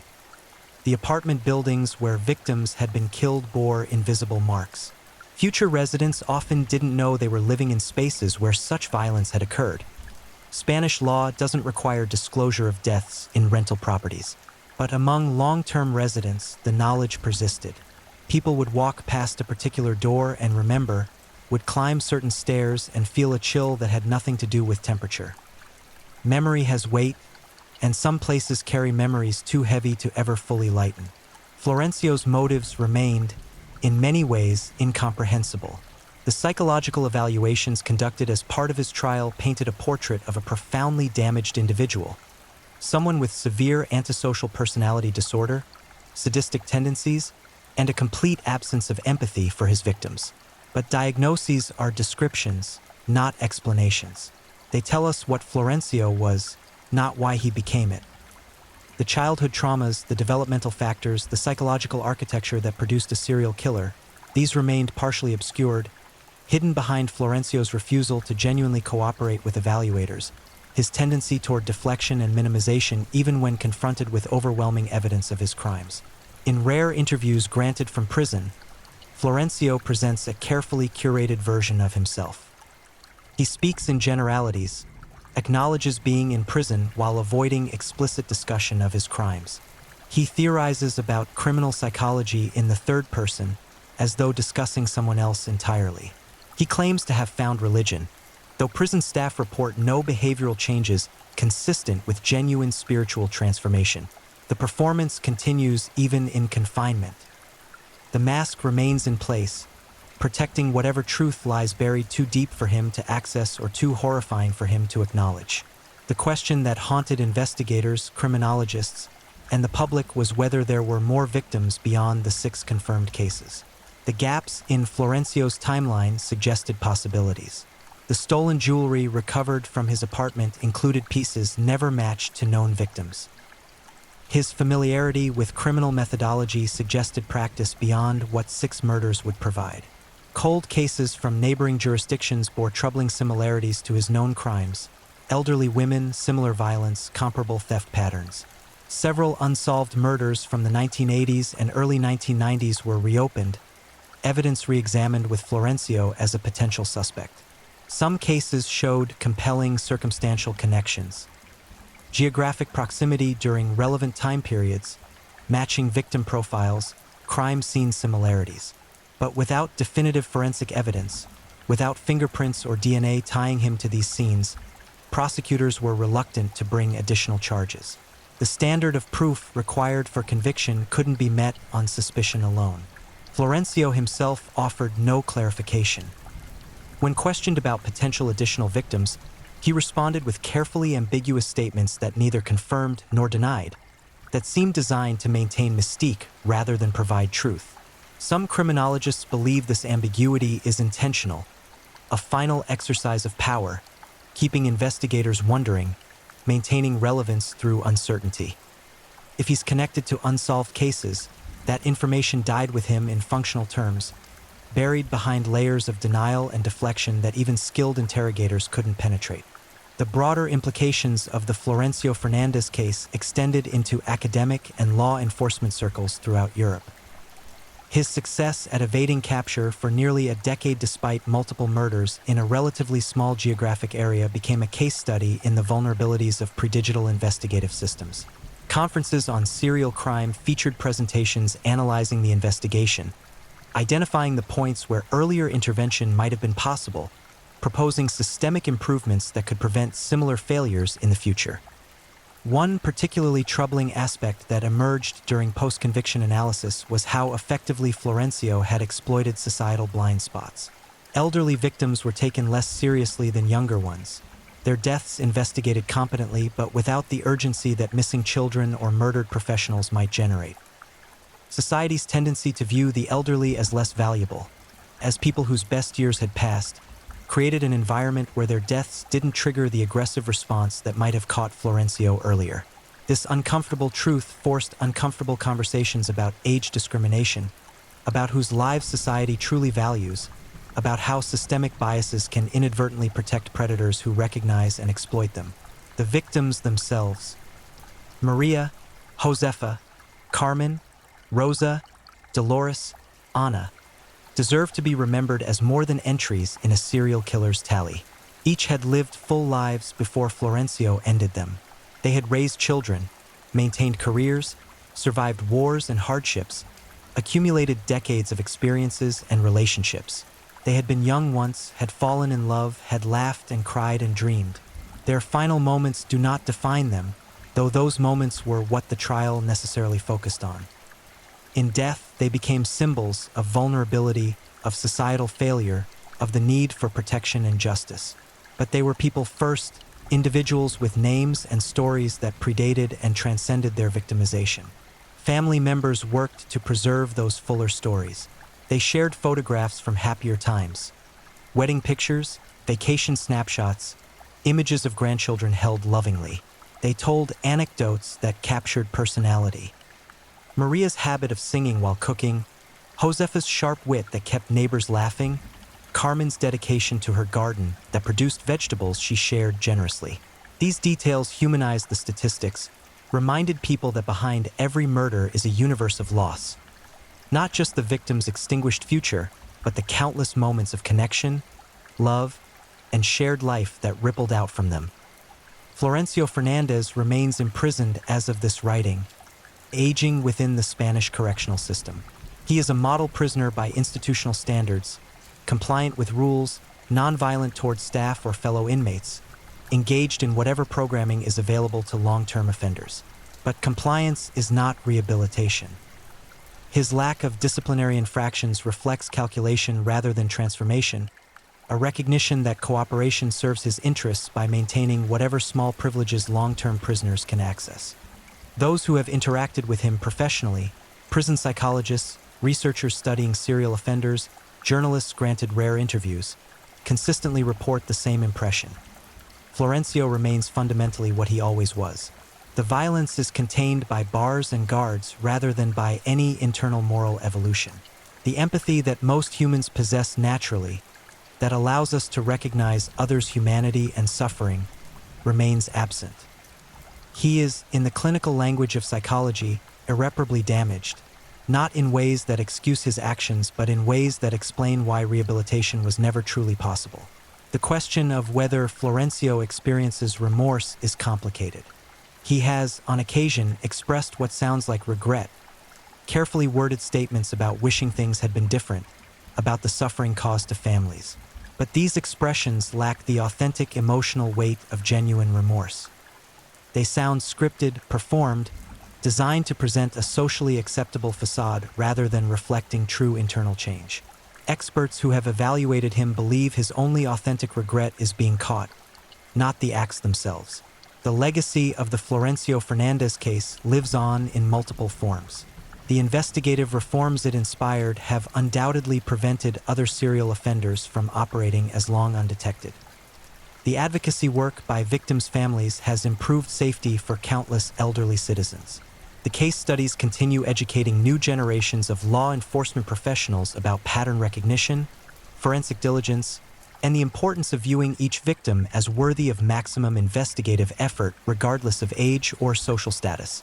But perhaps the most important legacy is memory itself, the refusal to forget. Maria, Josefa, Carmen, Rosa, Dolores, and Ana are not forgotten. Their names appear in memorial services held annually in Santander. Their photographs hang in a small remembrance garden maintained by the victims' advocacy group. Their stories are told not to glorify violence, but to honor lives lived and to maintain vigilance against the darkness that consumed them. Evil exists.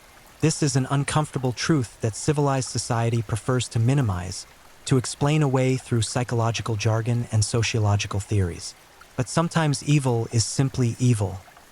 Human capacity for cruelty operating without restraint, without conscience, without the moral boundaries that separate civilization from barbarism. Florencio Fernandez embodied that evil. He chose to prey on the vulnerable. He chose to inflict suffering far beyond what any rational criminal purpose required. He chose repeatedly to exercise power through destruction. And society chose to stop him. Eventually, imperfectly, too late for 6 women whose lives deserved better endings. But justice arrived nonetheless, delivered through the persistent work of investigators who refuse to accept that some crimes remain forever unsolved, through forensic scientists who extracted meaning from microscopic evidence, through prosecutors who meticulously built an unshakable case, through a jury that recognized evil when evidence made it undeniable. The story of Florencio Fernandez is not entertainment. It is a stark reminder that monsters are real, that they walk among us wearing human faces, that eternal vigilance is not paranoia but prudence. It is a testament to the victims whose suffering demands acknowledgement. It is recognition of the professionals who work in the shadows to protect society from its darkest elements. It is a call to value all lives equally, to extend protection to the vulnerable, to build systems robust enough to catch predators before their victim counts rise. The doors of Florencio's prison cell locked behind him in 1996. They will never open to release him. The man who hunted in darkness now lives in perpetual fluorescent light, his world reduced to concrete and steel, his power stripped to nothing.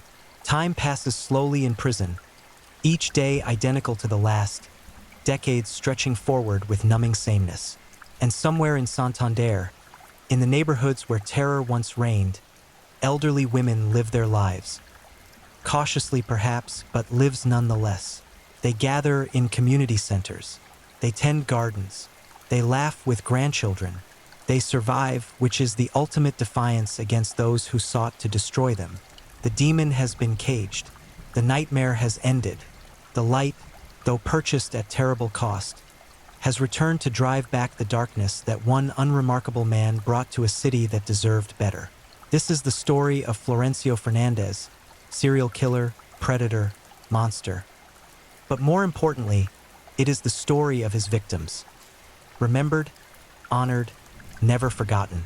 Their lives mattered, their deaths mattered, and their memory continues to matter. A reminder that justice, though sometimes delayed, remains the foundation upon which civilized society stands. If you're enjoying these stories, don't forget to leave a comment. I'd love to hear where you're tuning in from and what time it is in your part of the world. And if you haven't already, be sure to like this video and subscribe so you don't miss the next true crime story to help you drift off to sleep. Now, let's move on to our third story. Story 3. The Beast of Cali. Javier Hernan Pino, aka El Carnicero. Your daughter waves goodbye at the school gate, her pink backpack bouncing with each innocent step. You watch her blend into the crowd of uniformed children, their laughter echoing down the street. You turn away, trusting the world to keep her safe for just a few hours.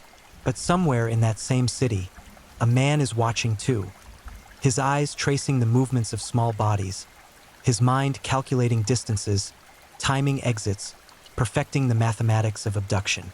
By the time you return to that school gate, your world will have already ended, though you won't know it yet. The screaming comes later. The identification of remains comes last. And the man responsible? He's already selected his next target before your child's body turns cold. This is not a cautionary tale. This is a confession written in blood across the streets of Cali, Colombia. A document of horror penned by a predator who discovered that society's most vulnerable members are also its most accessible. What follows is the true account of Javier Hernan Pino, a monster who wore the mask of normalcy so convincingly that he walked among us, shopped in our markets, breathed our air, while secretly accumulating a body count that would transform him into one of South America's most prolific serial killers. Between 1974 and 1975, the Colombian city of Cali descended into a parent's worst nightmare, a waking hell where children vanished like smoke, only to resurface as broken dolls discarded in ditches, forests, and garbage dumps. The predator hunting them didn't strike from the shadows. He approached in broad daylight, wearing a smile that parents instinctively trusted, speaking words that made frightened children follow him willingly into oblivion. Javier Hernan Pino, known to authorities as El Carnicero, the butcher, didn't just kill.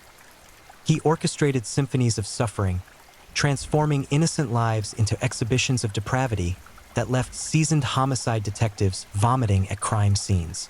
Before his reign of terror concluded, At least 12 children would experience unimaginable agony in their final hours, though investigators believe the true number may never be known. This is the story of how one man turned an entire city into a hunting ground, how he perfected the art of luring lambs to slaughter, and how the screams of his victims still echo through the decades. A reminder that evil doesn't always announce itself with thunder. Sometimes it whispers with the voice of a friendly stranger offering candy to a child walking home alone. Cali, Colombia, 1974. The city sprawled across the Valle del Cauca like a living organism, its streets pulsing with the rhythms of salsa music, its markets bursting with the colors of tropical fruit, its neighborhoods humming with the energy of families building lives under the equatorial sun. Children played football in dusty lots, their shouts of joy punctuating the afternoon air. Mothers hung laundry on lines strung between buildings, trusting that their sons and daughters would return before darkness fell. It was a city of ordinary hopes and everyday struggles, where poverty and prosperity existed side by side, where community bonds remained strong enough that neighbors knew each other's names, watched each other's children, shared each other's burdens. No one suspected that death had taken up residence among them. Javier Hernan Pino was 33 years old when he began his systematic extermination of children, though his unremarkable appearance suggested nothing of the bottomless void that existed behind his eyes. Standing at average height with dark hair and features that blended seamlessly into any crowd, Pino possessed the greatest weapon any predator could ask for. He looked like everyone and no one, memorable only in his complete lack of memorable qualities. He worked odd jobs, moving from one menial position to another, never staying long enough to attract attention, never failing so spectacularly that people would remember him. He was the human equivalent of white noise, present but unnoticed, existing in the peripheral vision of a society too busy surviving to scrutinize the ordinary man who smiled at children with too much interest. But there was nothing ordinary about what lived inside Javier Hernan Pino's mind. The first known victim was discovered on a Tuesday morning in March 1974, though the child had been missing for 3 days by then. A farmer walking his property on the outskirts of Cali stumbled upon what he initially mistook for discarded refuse near an irrigation ditch. The stench reached him first, that unmistakable reek of decomposition that makes the throat constrict and the stomach rebel. When he moved closer, when his brain finally processed what his eyes were showing him, he fell to his knees and vomited until nothing remained but dry heaves and tears. The body belonged to 8-year-old Miguel Angel Torres, a boy who had vanished while walking home from his aunt's house after helping her with groceries. What had been done to Miguel Angel in the hours between his abduction and death defied comprehension. The child had been subjected to prolonged sexual assault, his small body bearing evidence of sustained torture that suggested his killer had taken time, had savored each moment of the boy's suffering. Ligature marks carved deep grooves into the wrists and ankles, indicating he had been bound for extended periods. Burns decorated his skin in deliberate patterns, not the random marks of accident but the calculated placement of someone conducting experiments in pain. The cause of death was manual strangulation, but that clinical phrase failed to capture the brutality of what had actually occurred. The killer had strangled Miguel Angel slowly, releasing pressure before unconsciousness arrived, allowing the boy to gulp desperate breaths, only to begin the process again. The coroner counted evidence of at least 6 separate strangulation attempts before the final one succeeded. Miguel Angel Torres had died over and over again before death finally granted him mercy. His body had been dumped like garbage, tossed into the ditch with the same casual disregard one might show when disposing of a used napkin. There was no attempt to hide the corpse, no effort at burial or concealment. The killer wanted Miguel Angel to be found. He wanted the world to see his work. The investigation began with the grim efficiency of law enforcement officials who understood they were hunting something far worse than a common murderer. Detective Julio Cesar Mendoza, a 20-year veteran of the Cali police force, took personal command of the case. Mendoza had seen death in countless variations: domestic violence, gang warfare, robbery gone wrong, but nothing in his experience prepared him for the calculated cruelty inflicted upon Miguel Angel Torres. During initial interviews, Witnesses reported seeing the boy talking to an adult male near his aunt's neighborhood on the day he disappeared. Descriptions were frustratingly vague. Average height, average build, possibly dark hair, wearing ordinary clothes. The man had been friendly, they said, unthreatening, the kind of person you wouldn't think twice about, the kind of person you would trust with your children. 6 weeks later, Pino struck again. This time, the victim was 7-year-old Carmen Lucia Martinez, snatched from a crowded marketplace in broad daylight. Witnesses later recalled seeing a man talking to the girl near a fruit vendor's stall. But in the chaos and commerce of the market, no one intervened. Children talk to adults constantly in such places, relatives, family friends, shop owners. There was nothing suspicious about a man and a child having a conversation. By the time Carmen's mother realized her daughter had vanished from her side, Pino had already spirited her away to whatever nightmare location he used for his atrocities. Carmen Lucia's body surfaced 4 days later in a vacant lot, partially concealed by tall grass and refuse. Animals had gotten to her, but not enough to obscure the horror of what had been done before death. Like Miguel Angel, she bore evidence of prolonged sexual torture and systematic physical abuse. Her fingers had been broken individually, each small bone snapped deliberately. Cigarette burns created constellations of agony across her torso. The autopsy revealed she had been kept alive for at least 48 hours after her abduction. 2 full days of suffering that must have felt like eternity to a terrified 7-year-old girl crying for her mother in the darkness. The murder weapon this time was a ligature. The killer had used a length of rope to strangle her, slowly tightening the cord around her throat while she struggled and pleaded and eventually stopped moving. The rope left a furrow in her neck so deep it nearly reached bone. Panic began its slow crawl through Cali's neighborhoods. Parents who had once allowed their children to walk to school alone now insisted on accompaniment. Playgrounds that had teemed with unsupervised youngsters suddenly emptied except for those under constant adult supervision. Markets, streets, and parks all felt different now, tainted by the knowledge that someone was hunting, selecting, destroying. But knowledge without identification is useless, and Pino remained a ghost. The third victim was found in July, 9-year-old Roberto Sanchez, missing for a week before a construction crew discovered his remains stuffed into a drainage pipe. Roberto's murder revealed new dimensions of Pino's depravity.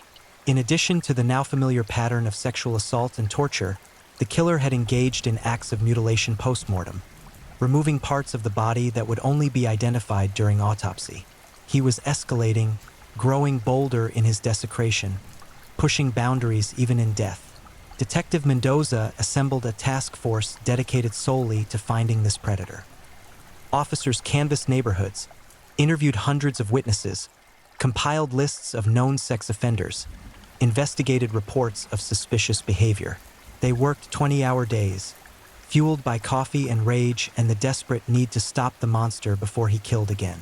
But Pino moved like smoke through their investigation, present but untouchable, leaving just enough evidence to taunt them but never enough to identify him. By August, the body count had risen to 5. 2 more children, siblings, 10-year-old Ana Maria and her 8-year-old brother Felipe, vanished while playing near their home. They were found together 3 days later in a forested area, their bodies arranged in obscene positions that spoke to the killer's complete lack of humanity. The crime scene was so disturbing that 3 officers requested immediate transfers rather than continue working the case. One detective resigned from the force entirely, unable to sleep without seeing the children's final expressions of terror burned into his mind. The city was coming undone. Understanding how Javier Hernán Pino operated requires confronting uncomfortable truths about human nature and social vulnerability. He didn't possess supernatural powers or employ elaborate schemes. His methodology was terrifyingly simple. He exploited the natural trust children extend to adults, particularly adults who present themselves as friendly, helpful, and safe. Pino studied his hunting grounds with the patience of a predator who understood that rushing led to capture. He frequented areas where children congregated: schools, markets, playgrounds, churches, observing patterns of behavior, identifying targets who exhibited specific vulnerabilities. He looked for children who walked alone, who lingered at the edges of groups, who seemed less supervised than their peers. He paid particular attention to impoverished neighborhoods where working parents couldn't afford constant supervision, where latchkey children navigated the world with minimal adult oversight. His approach varied depending on circumstance, but certain elements remained consistent. Pino always initiated contact in public spaces where his presence seemed natural and unthreatening. He engaged children in friendly conversation, asking about school, complimenting their clothing, showing interest in their lives. He created rapport before making requests. Sometimes he asked for help. Could they show him where a particular street was located? Other times he offered assistance. Did they need directions? Or would they like some candy from the shop around the corner? He always gave children the illusion of choice, making them feel they were deciding to accompany him rather than being coerced. Once isolated with his victim, Pino transported them to secondary locations he had prepared in advance. Investigators never definitively identified all of these sites, but evidence suggested he utilized abandoned buildings, vacant lots, and remote rural areas where screams wouldn't reach human ears. These locations served as stages for atrocities that stretched across hours and sometimes days, allowing Pino to indulge every sadistic impulse without fear of interruption. The sexual assault aspect of his crimes was horrific enough on its own, but Pino's true depravity manifested in the torture he inflicted. He didn't simply attack children. He systematically deconstructed them, physically and psychologically. His victims bore evidence of burns, cuts, broken bones, and other injuries suggesting he experimented with pain like a scientist conducting research. He strangled them to the edge of death, resuscitated them, then strangled them again, creating cycles of near-death experience that must have been psychologically catastrophic for children whose young minds couldn't process such sustained horror. Witness accounts from his eventual trial revealed that Pino sometimes kept victims alive for days, maintaining them in states of perpetual terror between periods of active torture. He provided minimal food and water, just enough to sustain life and suffering. He spoke to them during these intervals, investigators learned, though the content of these conversations remains largely unknown. Survivors of his non-fatal early attacks, incidents that occurred before he began killing, reported that he seemed to derive pleasure not just from physical pain but from psychological torment, describing in detail what he planned to do next, making promises of release that he never intended to honor, forcing children to make impossible choices between different forms of suffering. The disposal of bodies followed patterns that suggested both practical considerations and psychological needs.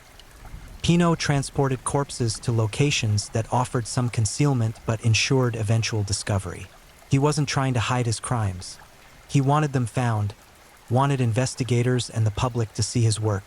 This desire for recognition is common among certain serial killers who view their murders as artistic expressions demanding audience appreciation. Each body dump served as both a taunt to law enforcement and a threat to the community. I did this, I'm still out here, and I'm going to do it again. September brought 3 more victims in rapid succession.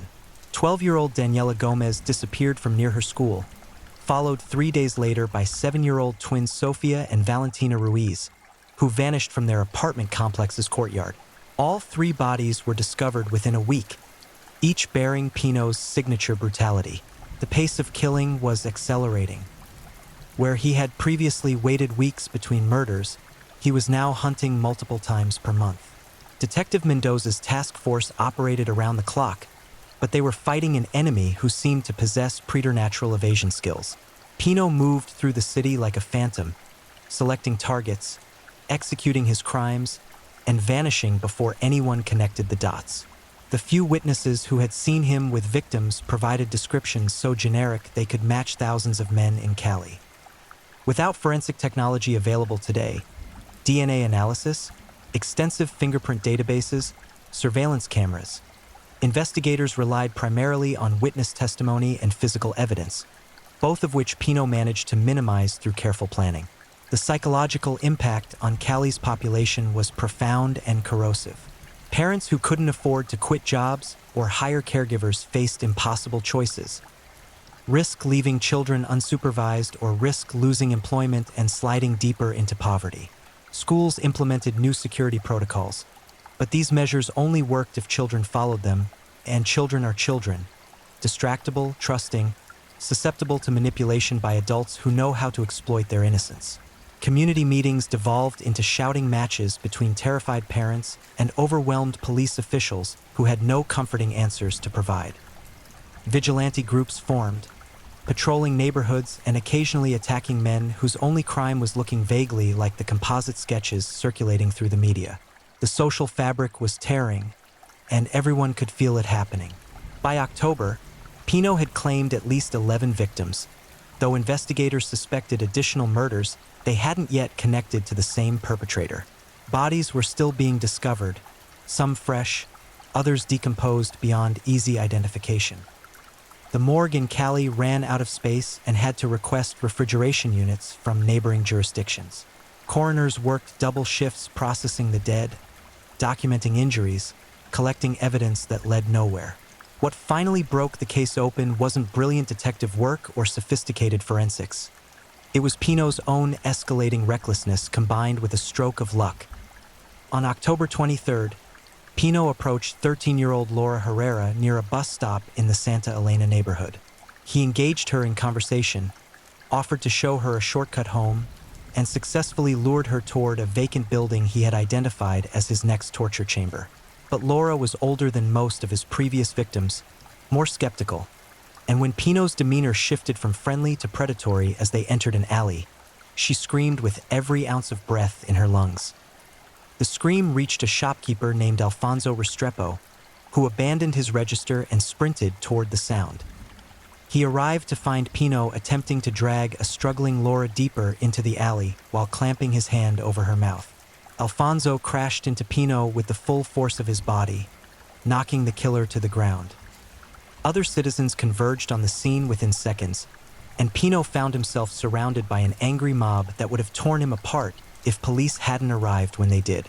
Javier Hernan Pino was arrested on the spot, his reign of terror ending not with a dramatic confrontation but with a botched abduction attempt and one man's decision to run toward screaming instead of away from it.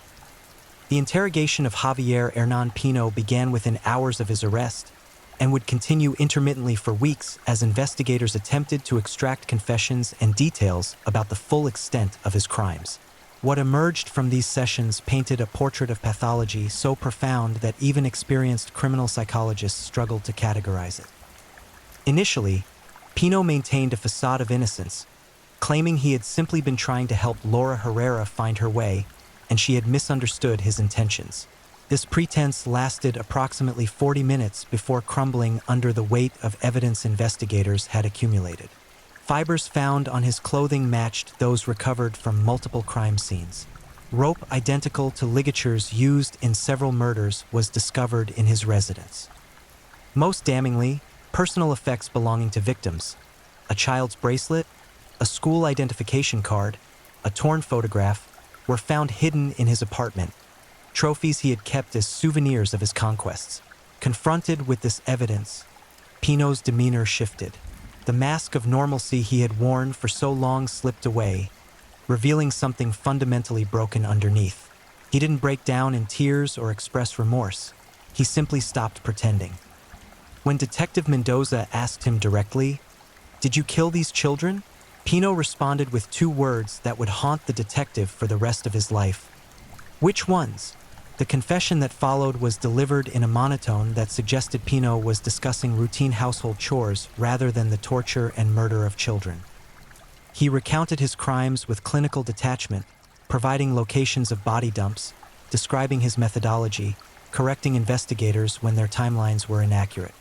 He spoke about the murders the way a mechanic might describe repairing an engine, as technical problems requiring specific solutions. When asked why he killed children, Pino offered explanations that shifted depending on his mood and audience. Sometimes he claimed sexual gratification was his primary motive. Other times he insisted he was conducting experiments, though he couldn't articulate what hypothesis he was testing or what conclusions he had reached. Occasionally he blamed the victims themselves, insisting they had tempted him or asked for it through their behavior, a delusion so disconnected from reality that it confirmed what everyone already knew. Pino was fundamentally incapable of processing human beings as anything other than objects for his use. The confirmed victim count eventually reached 12 children, though Pino hinted at others he refused to detail. He described murders in cities he had visited, victims he had buried where they would never be found, experiments he had conducted that left no evidence behind. Investigators could never determine whether these claims were truthful or whether Pino was simply enjoying the attention and power he suddenly commanded. Every detective, every prosecutor, everyone who read his confessions had to confront the possibility that there were additional bodies rotting in unmarked graves, additional families who would never know what happened to their missing children. The trial began in March 1975 and became a national spectacle. Colombia had seen serial killers before, but none quite like Pino. None who had operated so boldly, killed so frequently, and inflicted such systematic torture. The courtroom was packed daily with journalists, victims' families, and citizens hungry for justice. Security was unprecedented, with armed guards stationed throughout the building after multiple death threats suggested someone might attempt to execute Pino before the legal system could. Pino sat through the proceedings with the same disturbing calm he had displayed during interrogations. He showed no emotional response when prosecutors described his crimes in excruciating detail. He didn't flinch when victims' mothers sobbed in the gallery. He appeared almost bored, as if the trial were an inconvenience interrupting more important matters. The only times he displayed animation were when discussing the technical aspects of his murders. Then his eyes would brighten slightly, and he would lean forward to correct inaccuracies in the prosecution's description of his methods. The defense attempted to argue insanity, claiming Pino was too mentally ill to stand trial or be held responsible for his actions. Court-appointed psychiatrists evaluated him extensively, administering batteries of psychological tests, conducting lengthy interviews, analyzing his personal history for trauma or neurological damage that might explain his behavior. What they found was deeply disturbing. Pino was not, in the legal sense, insane. He understood right from wrong. He knew his actions were illegal.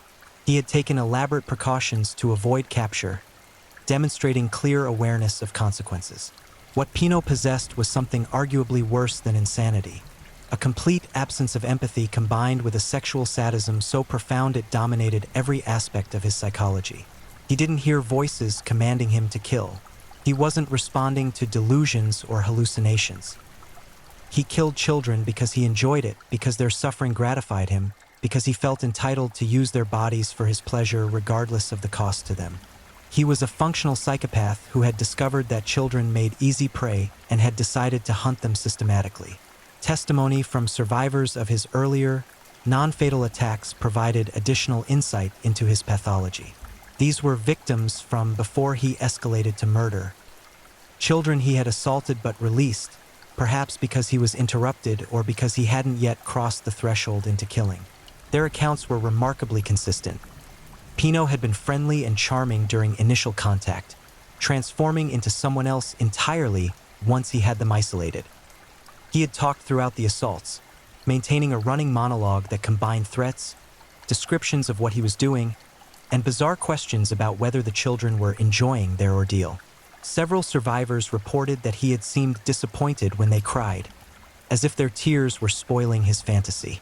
The psychological experts who testified during the trial attempted to trace the origins of Pino's pathology. His childhood, they discovered, had been marked by instability and potential abuse, though details were scarce. He had no history of serious mental illness in his family, no documented head injuries or neurological issues that might explain his behavior. If there was a moment when Javier Hernan Pino transformed from ordinary human being into predatory monster, it remained hidden somewhere in his past, accessible only to him. What was clear was that by the time he began killing in 1974, Pino had already progressed far down a path that made rehabilitation impossible. He wasn't a young man who had made a terrible mistake. He was a predator who had spent years refining his craft, learning what worked and what didn't, escalating from assault to torture to murder because nothing else satisfied him anymore. The prosecution presented mountains of evidence. Forensic reports, witness testimony, crime scene photographs so disturbing they had to be viewed in closed sessions away from the public gallery. They detailed each murder chronologically, forcing the court to confront the full scope of Pinot's rampage. Defense attorneys could offer little rebuttal. Their client had confessed, evidence was overwhelming, and no alternative explanation for these crimes existed beyond the obvious. Javier Hernan Pino had hunted, tortured, and murdered children because he wanted to. The verdict was never in doubt. After 3 months of testimony, the jury deliberated for less than 4 hours before returning guilty verdicts on 12 counts of first-degree murder, multiple counts of sexual assault, kidnapping, and torture.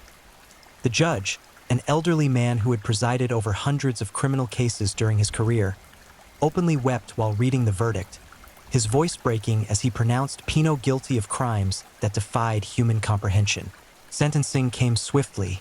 Colombia had abolished the death penalty decades earlier, so the maximum punishment available was life imprisonment without possibility of parole. The judge imposed the harshest sentence allowed by law: 12 consecutive life sentences, plus additional decades for the other crimes. Mathematically, Pino would need to live several lifetimes to serve his complete sentence, which was precisely the point. As guards escorted him from the courtroom, Pino turned and looked directly at the gallery where victims' families sat. What happened next became the subject of debate among everyone present. Some witnesses insisted he smiled, a small, knowing expression that suggested he had no regrets. Others claimed his face remained blank, emotionless, revealing nothing. A few people reported that for just a moment, they saw something flicker in his eyes. Not remorse, not sadness, but satisfaction. Whatever the truth, the image of Pino's final look before disappearing through the courtroom doors would haunt everyone who saw it.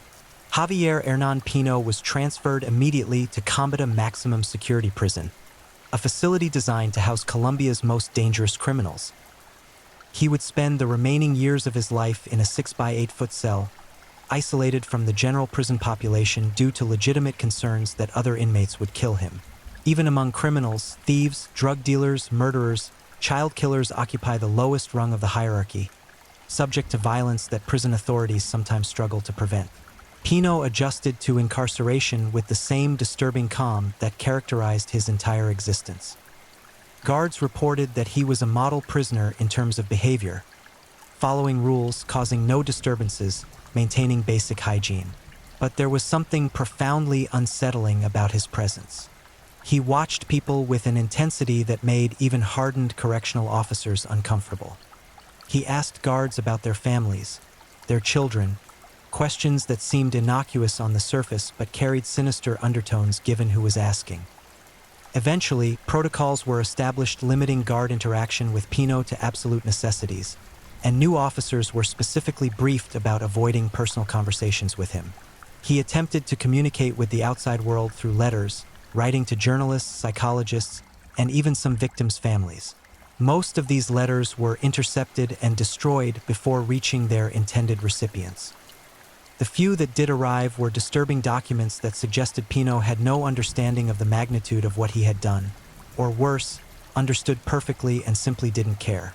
He wrote to the mother of Carmen Lucia Martinez, the 7-year-old he had tortured to death, expressing sympathy for her loss and offering to explain what really happened if she would visit him in prison. The letter was turned over to prosecutors as evidence of his continued psychological manipulation attempts. For the families of victims, Pino's imprisonment brought no closure, only a dull ache that would persist for the rest of their lives. They had lost children in the most horrific way imaginable, and no punishment, no justice, no amount of time could return what had been stolen. Many parents struggled with survivor's guilt, torturing themselves with what-ifs. What if they had insisted on walking their child to school that day? What if they had said no to that request to play outside? What if they had been more vigilant, more protective, more paranoid? These questions had no good answers because the truth was too painful to accept. They had done nothing wrong. Pino was simply better at hunting children than parents were at protecting them. He had studied his prey, identified vulnerabilities, and exploited them with practiced efficiency. No amount of parental vigilance could have prevented every opportunity because prevention would have required knowing the threat existed, and Pino looked like everyone else, moved through society without triggering alarm, wore the mask of normalcy so convincingly that even experienced adults saw nothing suspicious. The city of Cali struggled to process what had occurred within its borders. For months after Pino's capture, parents remained hypervigilant, escorting children everywhere, scrutinizing every unfamiliar face. The playful, vibrant street life that had characterized the city dimmed noticeably. Fewer children playing outside, fewer spontaneous gatherings, more locked doors and suspicious glances. Trust, once freely given, became a precious commodity extended only after careful consideration. Gradually, as weeks became months became years, some normalcy returned. Children eventually ventured outside again, though protocols had changed. Schools implemented stricter security measures. Neighborhoods organized watch programs. Parents educated their children about stranger danger in ways that previous generations had never needed. The attacks had scarred the city's psyche, creating a before and after divide in collective memory. Before Pino, when childhood still felt safe, and after Pino, when everyone understood that monsters weren't confined to fairy tales. Detective Julio Cesar Mendoza, who had led the investigation, struggled to return to normal police work after Pino's conviction. He had seen things during the investigation that no person should have to see. Crime scene photographs that invaded his dreams, autopsy reports that detailed suffering beyond imagination, parents' faces when informed their child had been found dead. He continued working for several more years before taking early retirement, moving to a small coastal town where he could be near the ocean, far from Cali and the memories it held. In interviews conducted years later, Mendoza spoke about the case with a weariness that transcended physical exhaustion. He described the investigation as a descent into human darkness that changed his fundamental understanding of what people were capable of. Before Pino, Mendoza had believed evil was largely a matter of circumstance, that poverty, abuse, desperation, or mental illness explained why people committed terrible acts. Pino shattered that framework.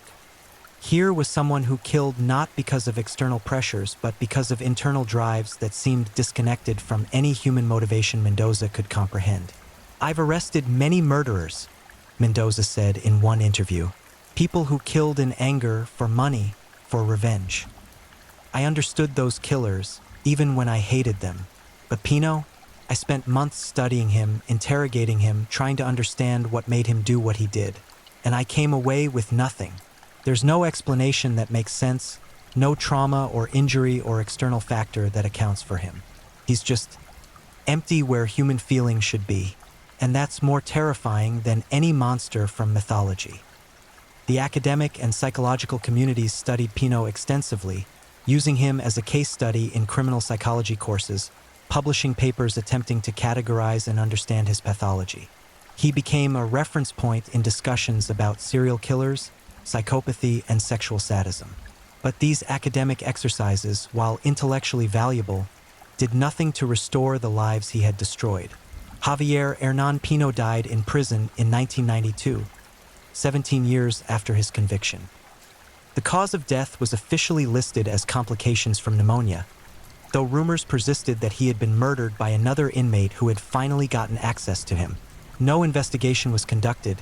There was little appetite for expending resources discovering exactly how a child killer had died in custody, and few people beyond Pino's attorney expressed any concern about the circumstances. His death made minimal news.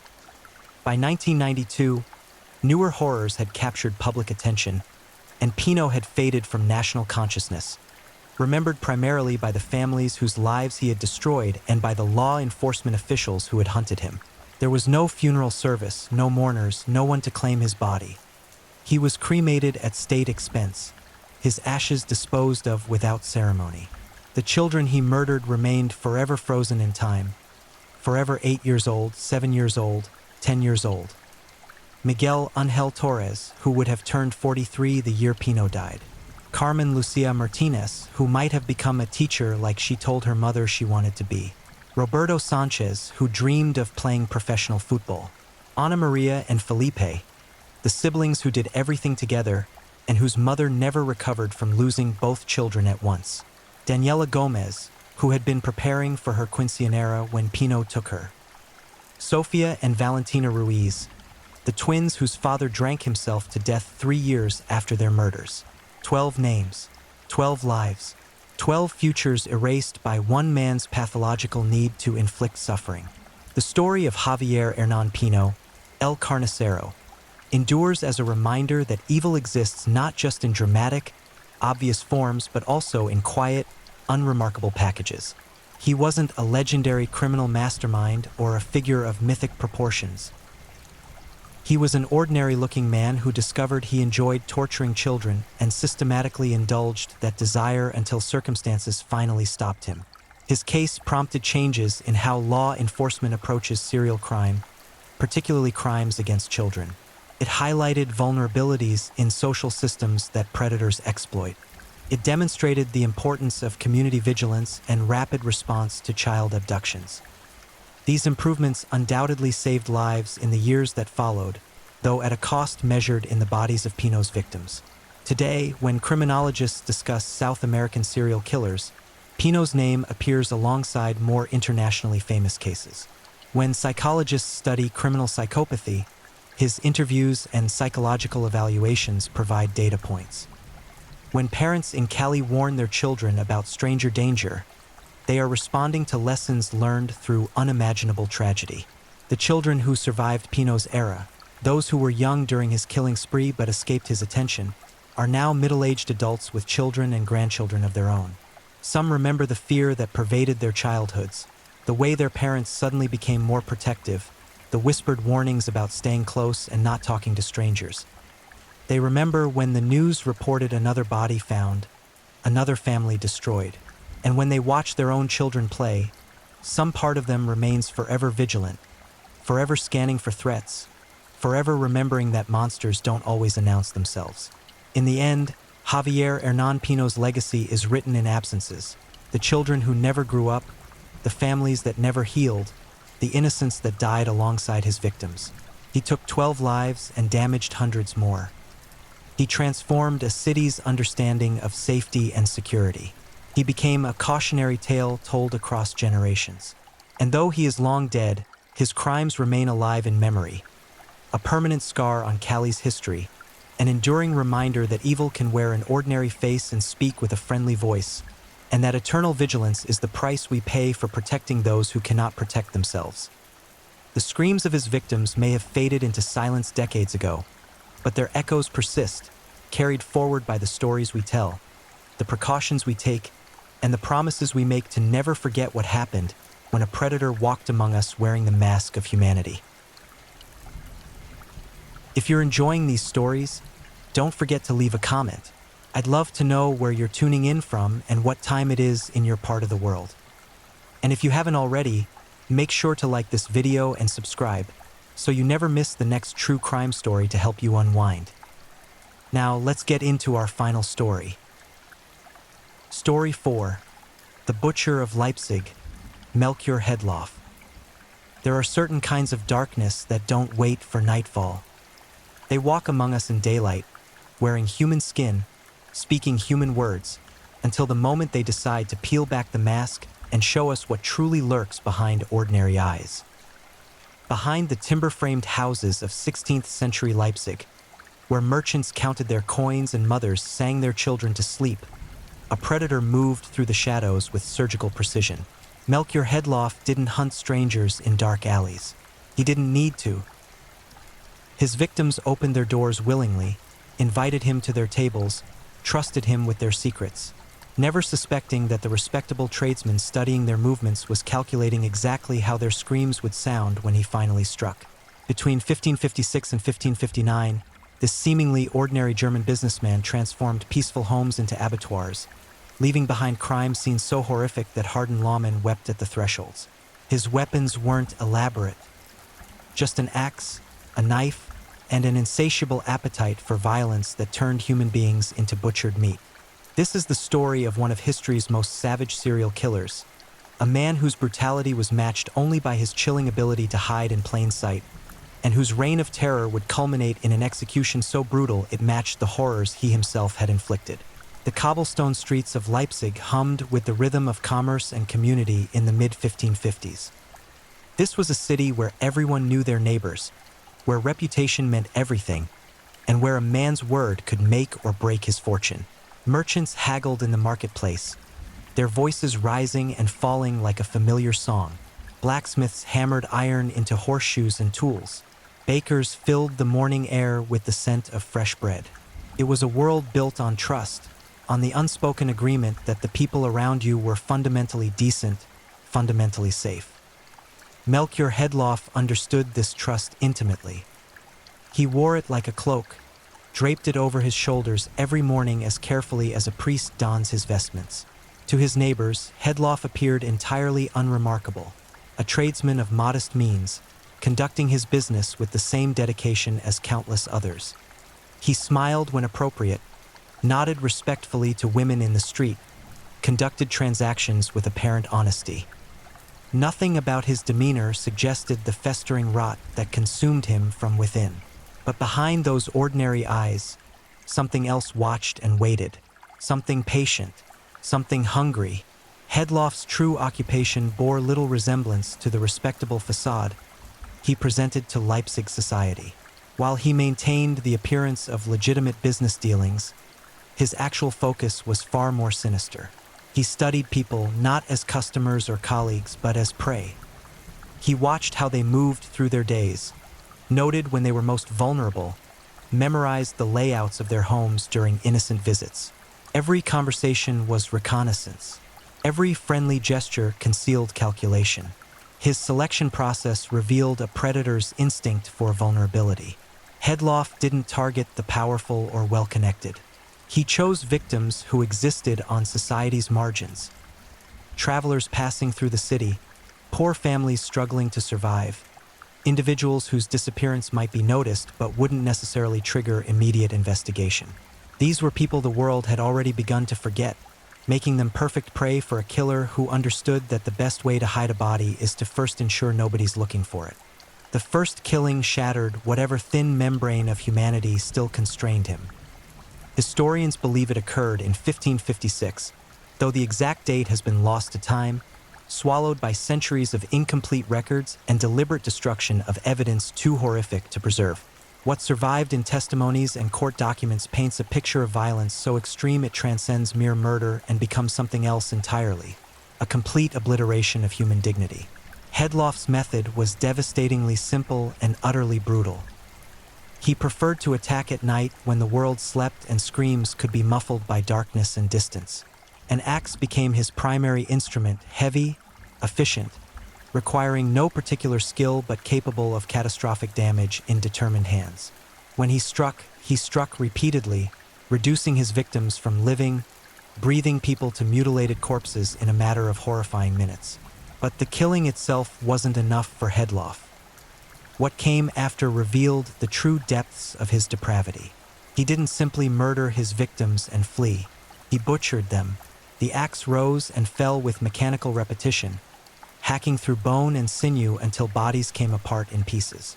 Limbs were severed with the casual efficiency of a man breaking down a carcass for sale at market. Heads were separated from torsos. Torsos were split open, organs exposed to air never meant to touch them. The crime scenes defied comprehension. Blood didn't just spill. It sprayed across walls and pooled on floors in quantities that seemed impossible to have come from human bodies. The coppery stench of it mixed with the released contents of ruptured intestines, creating an odor so overpowering that neighbors would later report smelling something wrong from the street, though none could have imagined the nightmare waiting inside. Hedloff's knife work suggested something beyond rage or passion. The cuts were deliberate, methodical. He took his time, working in the darkness with steady hands, reducing human beings to component parts. Fingers were removed. Faces were mutilated beyond recognition. In some cases, he performed what can only be described as amateur dissections, opening bodies as though studying their contents, satisfying some twisted curiosity about what humans look like when all pretense of dignity is stripped away. What happened to all the pieces remains one of the case's most disturbing mysteries. Some body parts were discovered buried in shallow graves or hidden in cellars. Others simply vanished, fueling dark speculation about Hedloff's activities during the days following his murders. Did he dispose of them in the river? Burn them? The incomplete recovery of remains meant families couldn't even bury their loved ones whole, adding psychological torture to their grief. Between attacks, Hedloff returned to his normal life with chilling ease. He walked the same streets, conducted the same business, wore the same mask of respectability. Nobody suspected. How could they? Monsters were supposed to look like monsters, not like the tradesman who'd bid you good morning just yesterday. This cognitive dissonance, the inability to reconcile the ordinary man with the savage killer, became Hedloff's greatest protection. He grew bolder with each successful murder. The intervals between killings shortened as his confidence grew, and whatever internal restraints once existed completely dissolved. By 1557, Hedloff had established a pattern of violence that suggested not just opportunity-driven murder but active hunting. He was seeking out victims now, creating opportunities rather than waiting for them to present themselves. The investigation, such as it was, floundered in the darkness of 16th-century forensic limitations. There were no fingerprints to analyze, no DNA to extract, no surveillance systems to review. Law enforcement of the era relied almost entirely on witness testimony and confessions, neither of which materialized in Hedloff's case during his active killing period. He left no living witnesses. He attacked victims in their homes, away from prying eyes. And he certainly wasn't confessing. What authorities did notice was the pattern of disappearances. Families stopped appearing at church. Travelers who'd been seen entering Leipzig never emerged from the other side. Houses stood empty, their occupants simply gone as though swallowed by the earth itself. When brave souls finally ventured inside these silent homes, they discovered horrors that would haunt them forever, blood-soaked rooms that told stories of unimaginable violence, scattered remains that suggested a killer working with the enthusiasm of a craftsman at his trade. Fear began to spread through Leipzig like sickness. Parents kept children inside after dark. Women refused to walk alone. Men armed themselves and organized neighborhood watches. The city that had hummed with commerce and community now whispered with paranoia and terror. Trust, the foundation of their world, crumbled as people realized that evil didn't announce itself with obvious signs. It smiled. It made small talk. It looked exactly like everyone else. And still, Hedloff continued his work, hidden in plain sight, protected by the very ordinariness that made him invisible. By 1558, Melchior Hedloff had refined murder into something approaching an art form, if art can be defined by the systematic destruction of human life and the transformation of homes into charnel houses. His technique had evolved from frenzied brutality into something far more disturbing. Calculated, deliberate, almost ritualistic violence that suggested a mind completely divorced from human empathy. The pattern of his attacks revealed meticulous planning. Hedloff didn't strike randomly or impulsively. Each murder was preceded by careful observation, detailed reconnaissance, and patient waiting for optimal conditions. He studied his victims' routines with the dedication of a scholar, noting when they rose, when they slept, when they were most vulnerable. He mapped out escape routes, identified potential witnesses, calculated risks with cold precision. His preferred hunting ground remained the homes of his victims, private spaces where screams could be contained and work could proceed uninterrupted. Hedloff understood that domestic settings offered advantages no public location could match. The walls that protected families from the outside world also protected him from discovery, at least temporarily. Once inside, once the door was closed behind him, he controlled everything: the timeline, the victims, the narrative. The method of entry varied depending on circumstances. Sometimes he arrived as a welcomed guest, his respectable appearance and plausible business dealings granting him access no intruder could otherwise achieve. Other times he simply forced his way inside, relying on surprise and overwhelming violence to neutralize resistance before his victims could mount an effective defense or raise an alarm that might bring help running. What happened next defies easy description, not because the details are unknown, but because human language struggles to adequately capture such extreme brutality without either sensationalizing it or diminishing its horror through clinical detachment. Court records and witness testimonies from Hedloff's eventual trial provide fragmentary glimpses into his methodology, each fragment a nightmare that somehow fits into a larger mosaic of depravity. The axe remained his preferred primary weapon, a tool selected for its efficiency and its capacity to inflict catastrophic trauma with relatively little physical effort. A properly weighted axe in determined hands can split a skull like firewood, can sever limbs with a single stroke, can transform a human body from an integrated whole into separate pieces with shocking speed. Hedloff wielded his axe with the practiced efficiency of a woodsman, each blow landing with force sufficient to shatter bone and cleave through flesh. But the axe was merely the opening act. What followed revealed the true extent of Hedloff's sadism and his complete disconnection from human decency. Once victims were incapacitated, whether dead or dying, he transitioned to knife work, engaging in what can only be described as butchery in the most literal sense of the word. The knife allowed for precision the axe could never achieve. With it, Hedloff performed dissections and mutilations that suggested both curiosity and contempt. He opened bodies systematically, exploring interiors with the detached interest of a particularly disturbed anatomist. Organs were removed and examined. Limbs were disarticulated at the joints with cuts that followed natural anatomical lines, suggesting some understanding of how bodies were constructed and how they could be taken apart. Facial mutilations featured prominently in many of his crimes, a detail that speaks to deeper psychological motivations. By destroying faces, the primary locus of human identity and recognition, Hedloff wasn't just killing people. He was erasing them, transforming individuals into anonymous meat, stripping away everything that made them who they were. Eyes were gouged out. Noses and ears were removed. Jaws were broken or severed entirely. The result rendered victims unrecognizable even to family members, adding identification challenges to the investigation's many obstacles. The sheer volume of blood at these crime scenes staggers modern imagination. The human body contains roughly 5 liters of blood, all of which eventually exits when violence is sufficient and medical intervention absent. But the blood didn't just pool, it sprayed. Arterial spray created patterns across walls and ceilings that testified to the victim's final moments, to hearts pumping frantically even as life drained away, to the hydraulic pressure that continued until catastrophic blood loss finally ended consciousness and then life itself. Mixed with the blood came other fluids and materials less often discussed but no less present. Ruptured bowels released their contents. Bladders emptied. Stomachs spilled partially digested food. The result was an olfactory assault so overwhelming that discovery of crime scenes was often precipitated by neighbors noticing the stench before finding the carnage that produced it. Hedloff's treatment of the bodies after death suggested rituals that served purposes beyond mere disposal. In several cases, body parts were arranged in ways that seemed deliberate, almost theatrical. Limbs positioned at odd angles.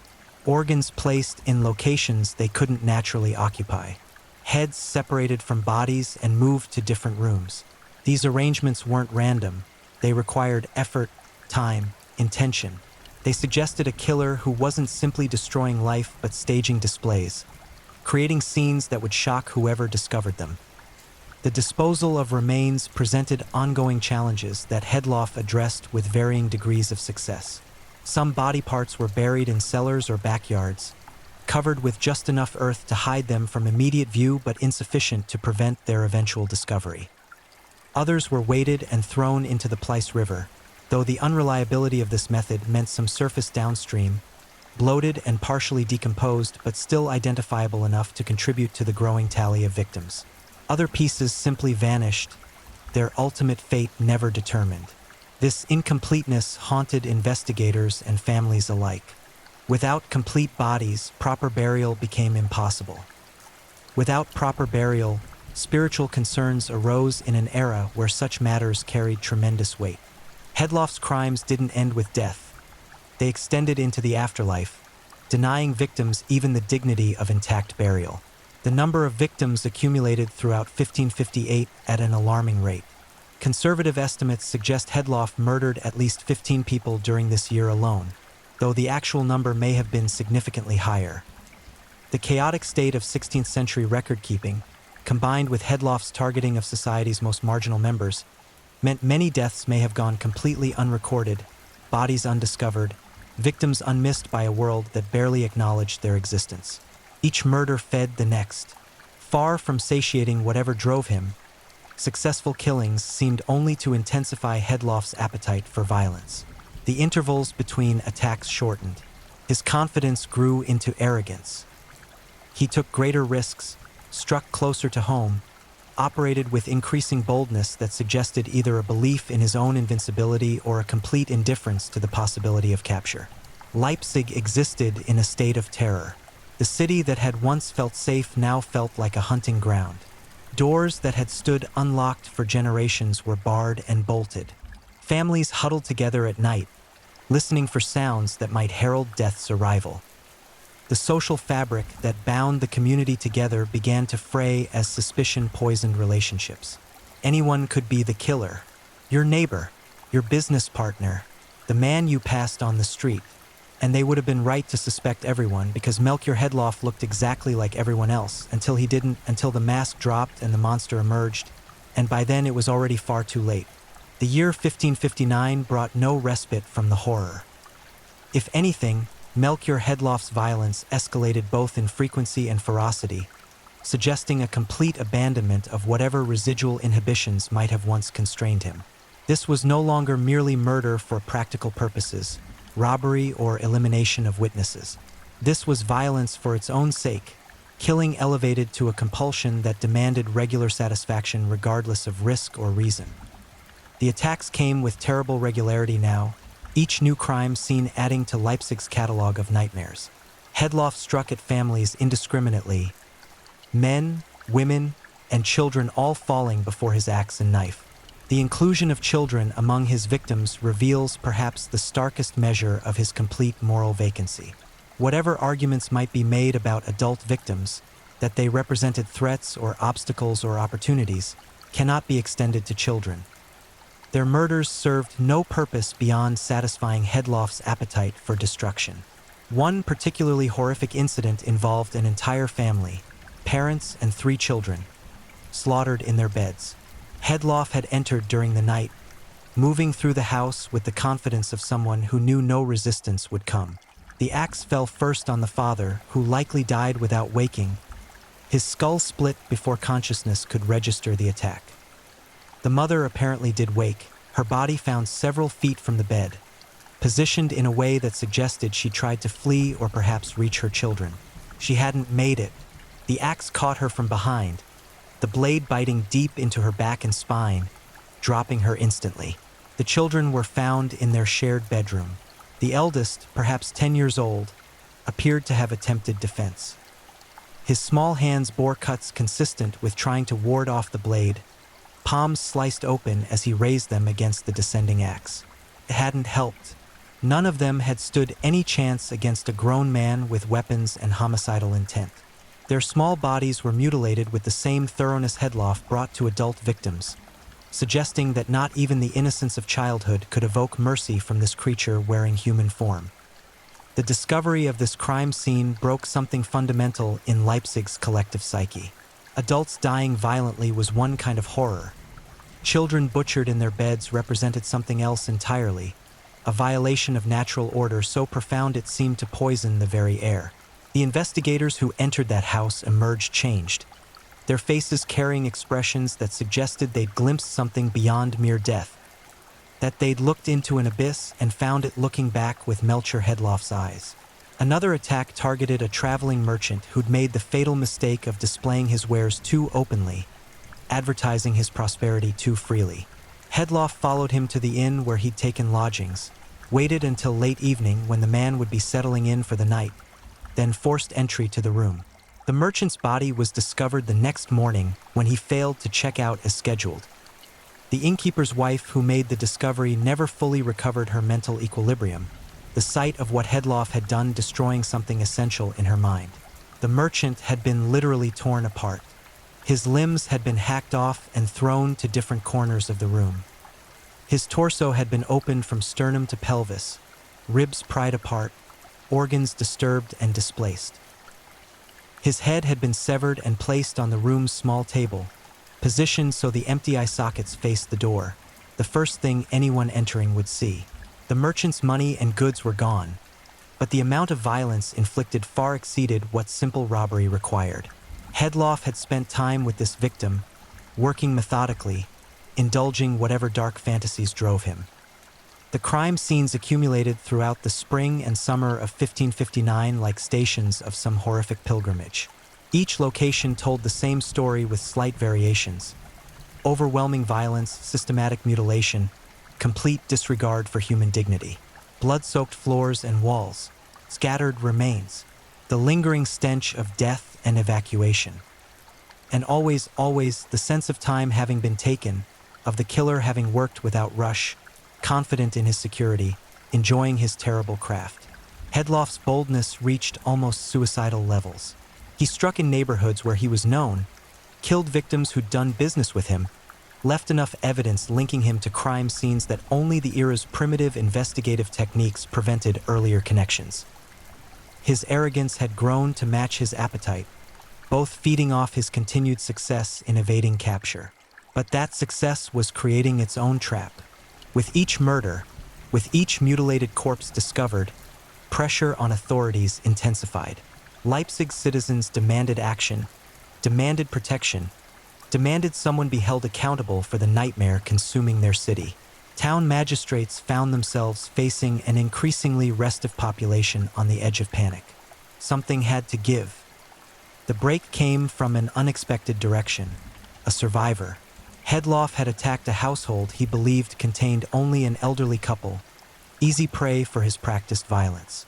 What he hadn't known was that their adult son was visiting, a man with military experience who'd learned to fight during conflicts that regularly swept through Germanic territories.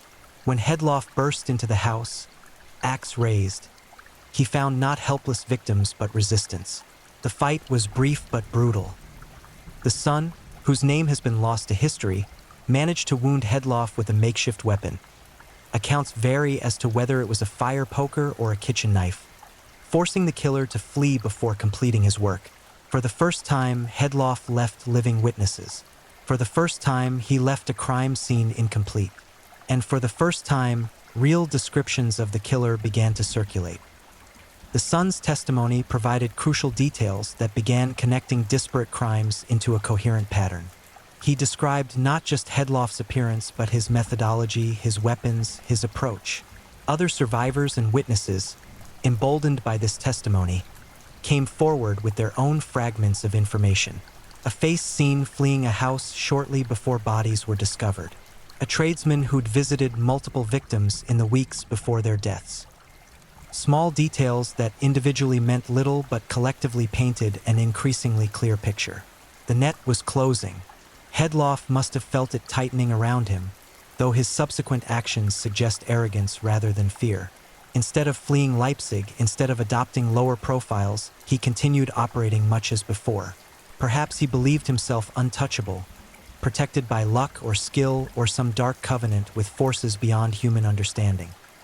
Perhaps the compulsion driving him had grown so strong that rational self-preservation no longer factored into his decisions. Whatever his reasoning, it proved fatally flawed. Authorities, armed with descriptions and testimony, began actively hunting for a suspect matching Hedloff's appearance and known movements. Neighbors, reviewing their memories through the lens of new information, recalled suspicious behaviors, odd coincidences, details that now seemed sinister when assembled into a larger picture. The final murder, though no one knew it would be final at the time, occurred in late 1559. The victim was a widow living alone, vulnerable in every sense of the word. Hedloff killed her with his usual brutality, but this time he made a critical mistake. He was seen leaving the area by multiple witnesses, his clothing bearing stains that could only be blood, his demeanor one of barely concealed excitement rather than appropriate civilian concern. When the widow's body was discovered, the witness accounts were immediately connected to the crime. For the first time, authorities had both physical evidence and testimony placing a specific individual at a murder scene. Hedloff's identity was established.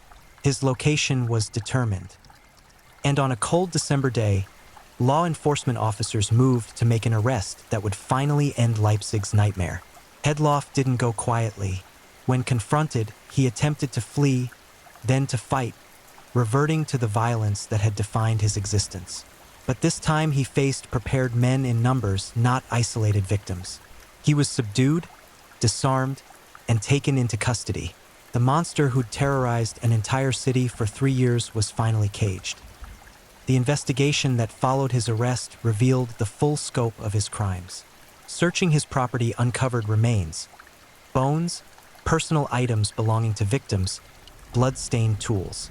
Under interrogation, Hedloff initially denied everything, maintaining the facade of respectability even as damning evidence accumulated around him.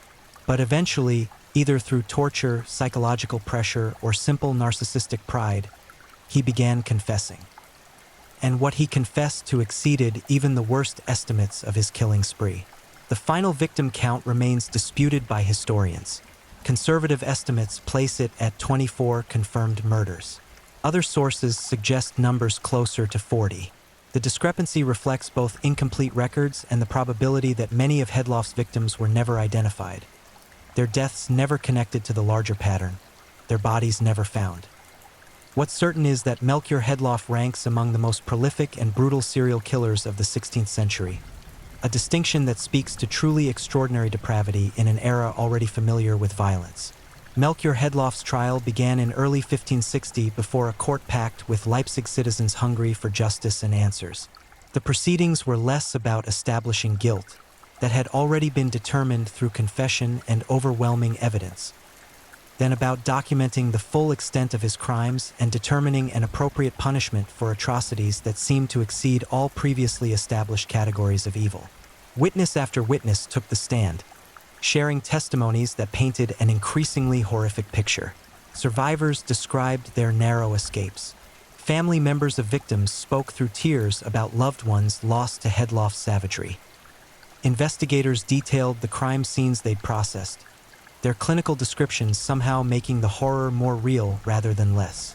With each testimony, the courtroom atmosphere grew heavier, the accumulated weight of so much death and suffering pressing down on everyone present. Hedloff himself displayed remarkable composure throughout much of the trial. Contemporary accounts describe him as showing little emotion, answering questions with matter-of-fact directness that suggested no particular shame or remorse for his actions. When asked why he'd committed such terrible crimes, his responses varied from practical explanations, robbery, elimination of witnesses, to admissions that sometimes he'd killed simply because the opportunity presented itself and he'd wanted to. This absence of remorse, this fundamental disconnection from normal human emotional responses, disturbed observers perhaps more than the crimes themselves. People could comprehend murder motivated by greed or passion or even madness. What they couldn't comprehend was this emotional void, this creature that looked human and spoke human words but seemed to lack the essential internal components that defined humanity. Hedloff was a person-shaped absence of conscience, and that absence made him incomprehensible and therefore even more terrifying. The prosecution built its case methodically, connecting Hedloff to crime after crime through testimony, physical evidence, and his own confessions. The sheer volume of murder made the trial drag on for weeks as each case received individual attention. But the eventual verdict was never in doubt. The court found Hedloff guilty on multiple counts of murder, robbery, and other charges that somehow seemed inadequate to capture the full measure of his crimes. Now came the question of punishment. 16th century Germanic justice operated under different principles than modern legal systems. The concept of imprisonment as primary punishment barely existed. Jails were holding facilities for pretrial detention, not long-term housing for convicted criminals. For crimes of this magnitude, only one category of sentence existed: death. But the manner of that death could vary considerably, and for someone like Hedloff, authorities were determined that his execution would match his crimes in severity. The sentence handed down was breaking on the wheel, a form of execution reserved for the most heinous criminals. The breaking wheel, or Catherine wheel, was a brutal device designed to maximize suffering while ensuring death came slowly. The condemned would be tied to a large wagon wheel, limbs arranged so they extended beyond the rim. Then executioners would use iron bars to methodically break every major bone in the victim's body: arms, legs, ribs, spine. shattering them one by one while the condemned remained conscious to experience every moment of agony. For particularly despised criminals, the process could be extended through careful application of blows, breaking bones without damaging vital organs or major blood vessels, allowing suffering to continue for hours or even days. Sometimes the broken body would be left on the wheel and raised on a pole, displayed publicly until exposure, shock, and eventually dehydration or infection brought death. Other times, after suitable suffering had been inflicted, a final blow to the chest or neck would end things more quickly. Hedloff's execution was scheduled for maximum public visibility. These events served multiple purposes in 16th century society: punishment for the guilty, deterrence for potential criminals, and cathartic release for communities traumatized by crime. Leipzig's citizens turned out in massive numbers, filling every available viewing space around the execution ground. They came to witness justice, to see the monster who terrorized them finally receive his due, to reclaim their sense of safety through the ritual destruction of the threat that had violated it. The execution day arrived with appropriate grimness. Winter hadn't fully released its grip, and the sky hung low and gray over the assembled crowd. Hedloff was brought to the execution ground in chains, surrounded by guards ensuring no rescue attempt could succeed and no suicide could rob the crowd of their spectacle. Contemporary descriptions suggest he maintained his composure even now, facing imminent death with the same emotional flatness that had characterized his trial testimony. The executioner was a professional, someone who understood the technical requirements of his craft. Breaking someone on the wheel required skill. Too much force and death came quickly, depriving the punishment of its deterrent impact. Too little and the process became imprecise, potentially botching the execution in ways that reflected poorly on everyone involved. The best executioners could calibrate their blows with precision, delivering exactly the amount of trauma intended. Hedloff was bound to the wheel, his limbs positioned as procedure demanded. The executioner raised his iron bar, and the assembled crowd fell silent, every eye fixed on the scene about to unfold. Then the bar fell, and Hedloff's screaming began. The description of what followed is necessarily imprecise, not because records don't exist, but because reproducing the exact details serves no purpose beyond gratuitous violence. What can be said is that Hedloff received the full measure of the punishment decreed by the court. His bones were systematically shattered. His body was broken on the wheel in the most literal sense possible. And unlike his victims, who'd received no mercy, no opportunity to prepare, no chance to make peace with approaching death, Hedloff faced his end with full consciousness and understanding of what was happening to him. The exact duration of his suffering isn't recorded with precision, but witnesses reported it continued for an extended period before the executioner delivered the final blow that ended Hedloff's life. His body was left on the wheel for days afterward, displayed as both triumph and warning. Triumph over the evil that had plagued Leipzig, warning to anyone who might consider following Hedloff's path. As his corpse deteriorated in public view, Leipzig began the difficult process of healing. The physical wounds, the murdered citizens, the destroyed families, those would never fully heal. But the psychological wound, the constant terror of an active predator hunting among them, that at least could begin to close now that the predator was dead. The impact of Hedloff's crimes extended far beyond his immediate victims and their families. His murders had shaken Leipzig's fundamental sense of order and safety. The revelation that such monstrous evil could hide behind an ordinary face, that the person you passed on the street might be calculating your murder, that trust itself could be weaponized by predators. These insights marked a loss of innocence the community would never fully recover. In the years following Hedloff's execution, his crimes became cautionary tales, stories told to explain the importance of vigilance and the reality that evil doesn't always announce itself with obvious signs. His name became synonymous with betrayal and brutality, a byword for the worst capacities of human nature. Modern analysis of Hedloff's case would classify him as a serial killer, likely driven by a combination of antisocial personality disorder and sadistic tendencies. His ability to compartmentalize, to maintain a respectable public persona while privately indulging in extreme violence, suggests high-functioning psychopathy. The escalation of his crimes, the increasing frequency and brutality, fits patterns seen in many serial killers across history. But such diagnostic terms, while useful for categorization, somehow fail to capture the essential horror of what Hedloff was and what he did. He was a predator operating in human society, hiding behind human appearance while lacking essential human characteristics. He was proof that monsters are real, that they walk among us, that they're often invisible until they choose to reveal themselves, and by then it's always too late for their victims. The breaking wheel that ended Melchior Hedloff's life has long since rotted into dust. The buildings where he committed his murders have been torn down and replaced or renovated so thoroughly that no trace of their bloody past remains visible. The streets he walked are now traveled by people who've never heard his name, who know nothing of the terror that once gripped their city. But the story persists because it touches something fundamental about human nature and human society. It reminds us that evil is real, that it's not always recognizable, that it can flourish in the most ordinary circumstances until suddenly, shockingly, it explodes into violence so extreme it defies comprehension. Melchior Hedloff killed at least 24 people, probably more, reducing them from individuals with hopes and dreams and families to butchered meat scattered across blood-soaked floors. And he did it while looking exactly like everyone else, while living among his future victims, while wearing the mask of respectability with such skill that nobody suspected until it was far too late. The wheel broke his bones, but it couldn't erase what he'd done or restore what he destroyed. Justice was served in the only way 16th century Leipzig knew how, with violence matching violence, brutality answering brutality. Whether that constitutes true justice or merely revenge dressed in legal clothing remains an open question. What's certain is that Melchior Hedloff's reign of terror finally ended on that cold execution ground, his screams joining the chorus of his victims' screams in the annals of human horror.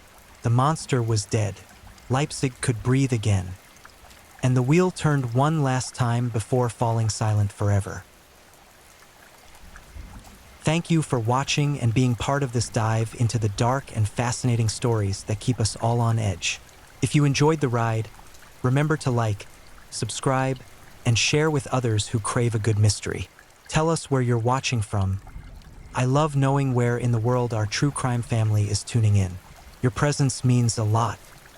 Until next time, stay safe, stay curious, and keep digging into the shadows where truth and mystery meet.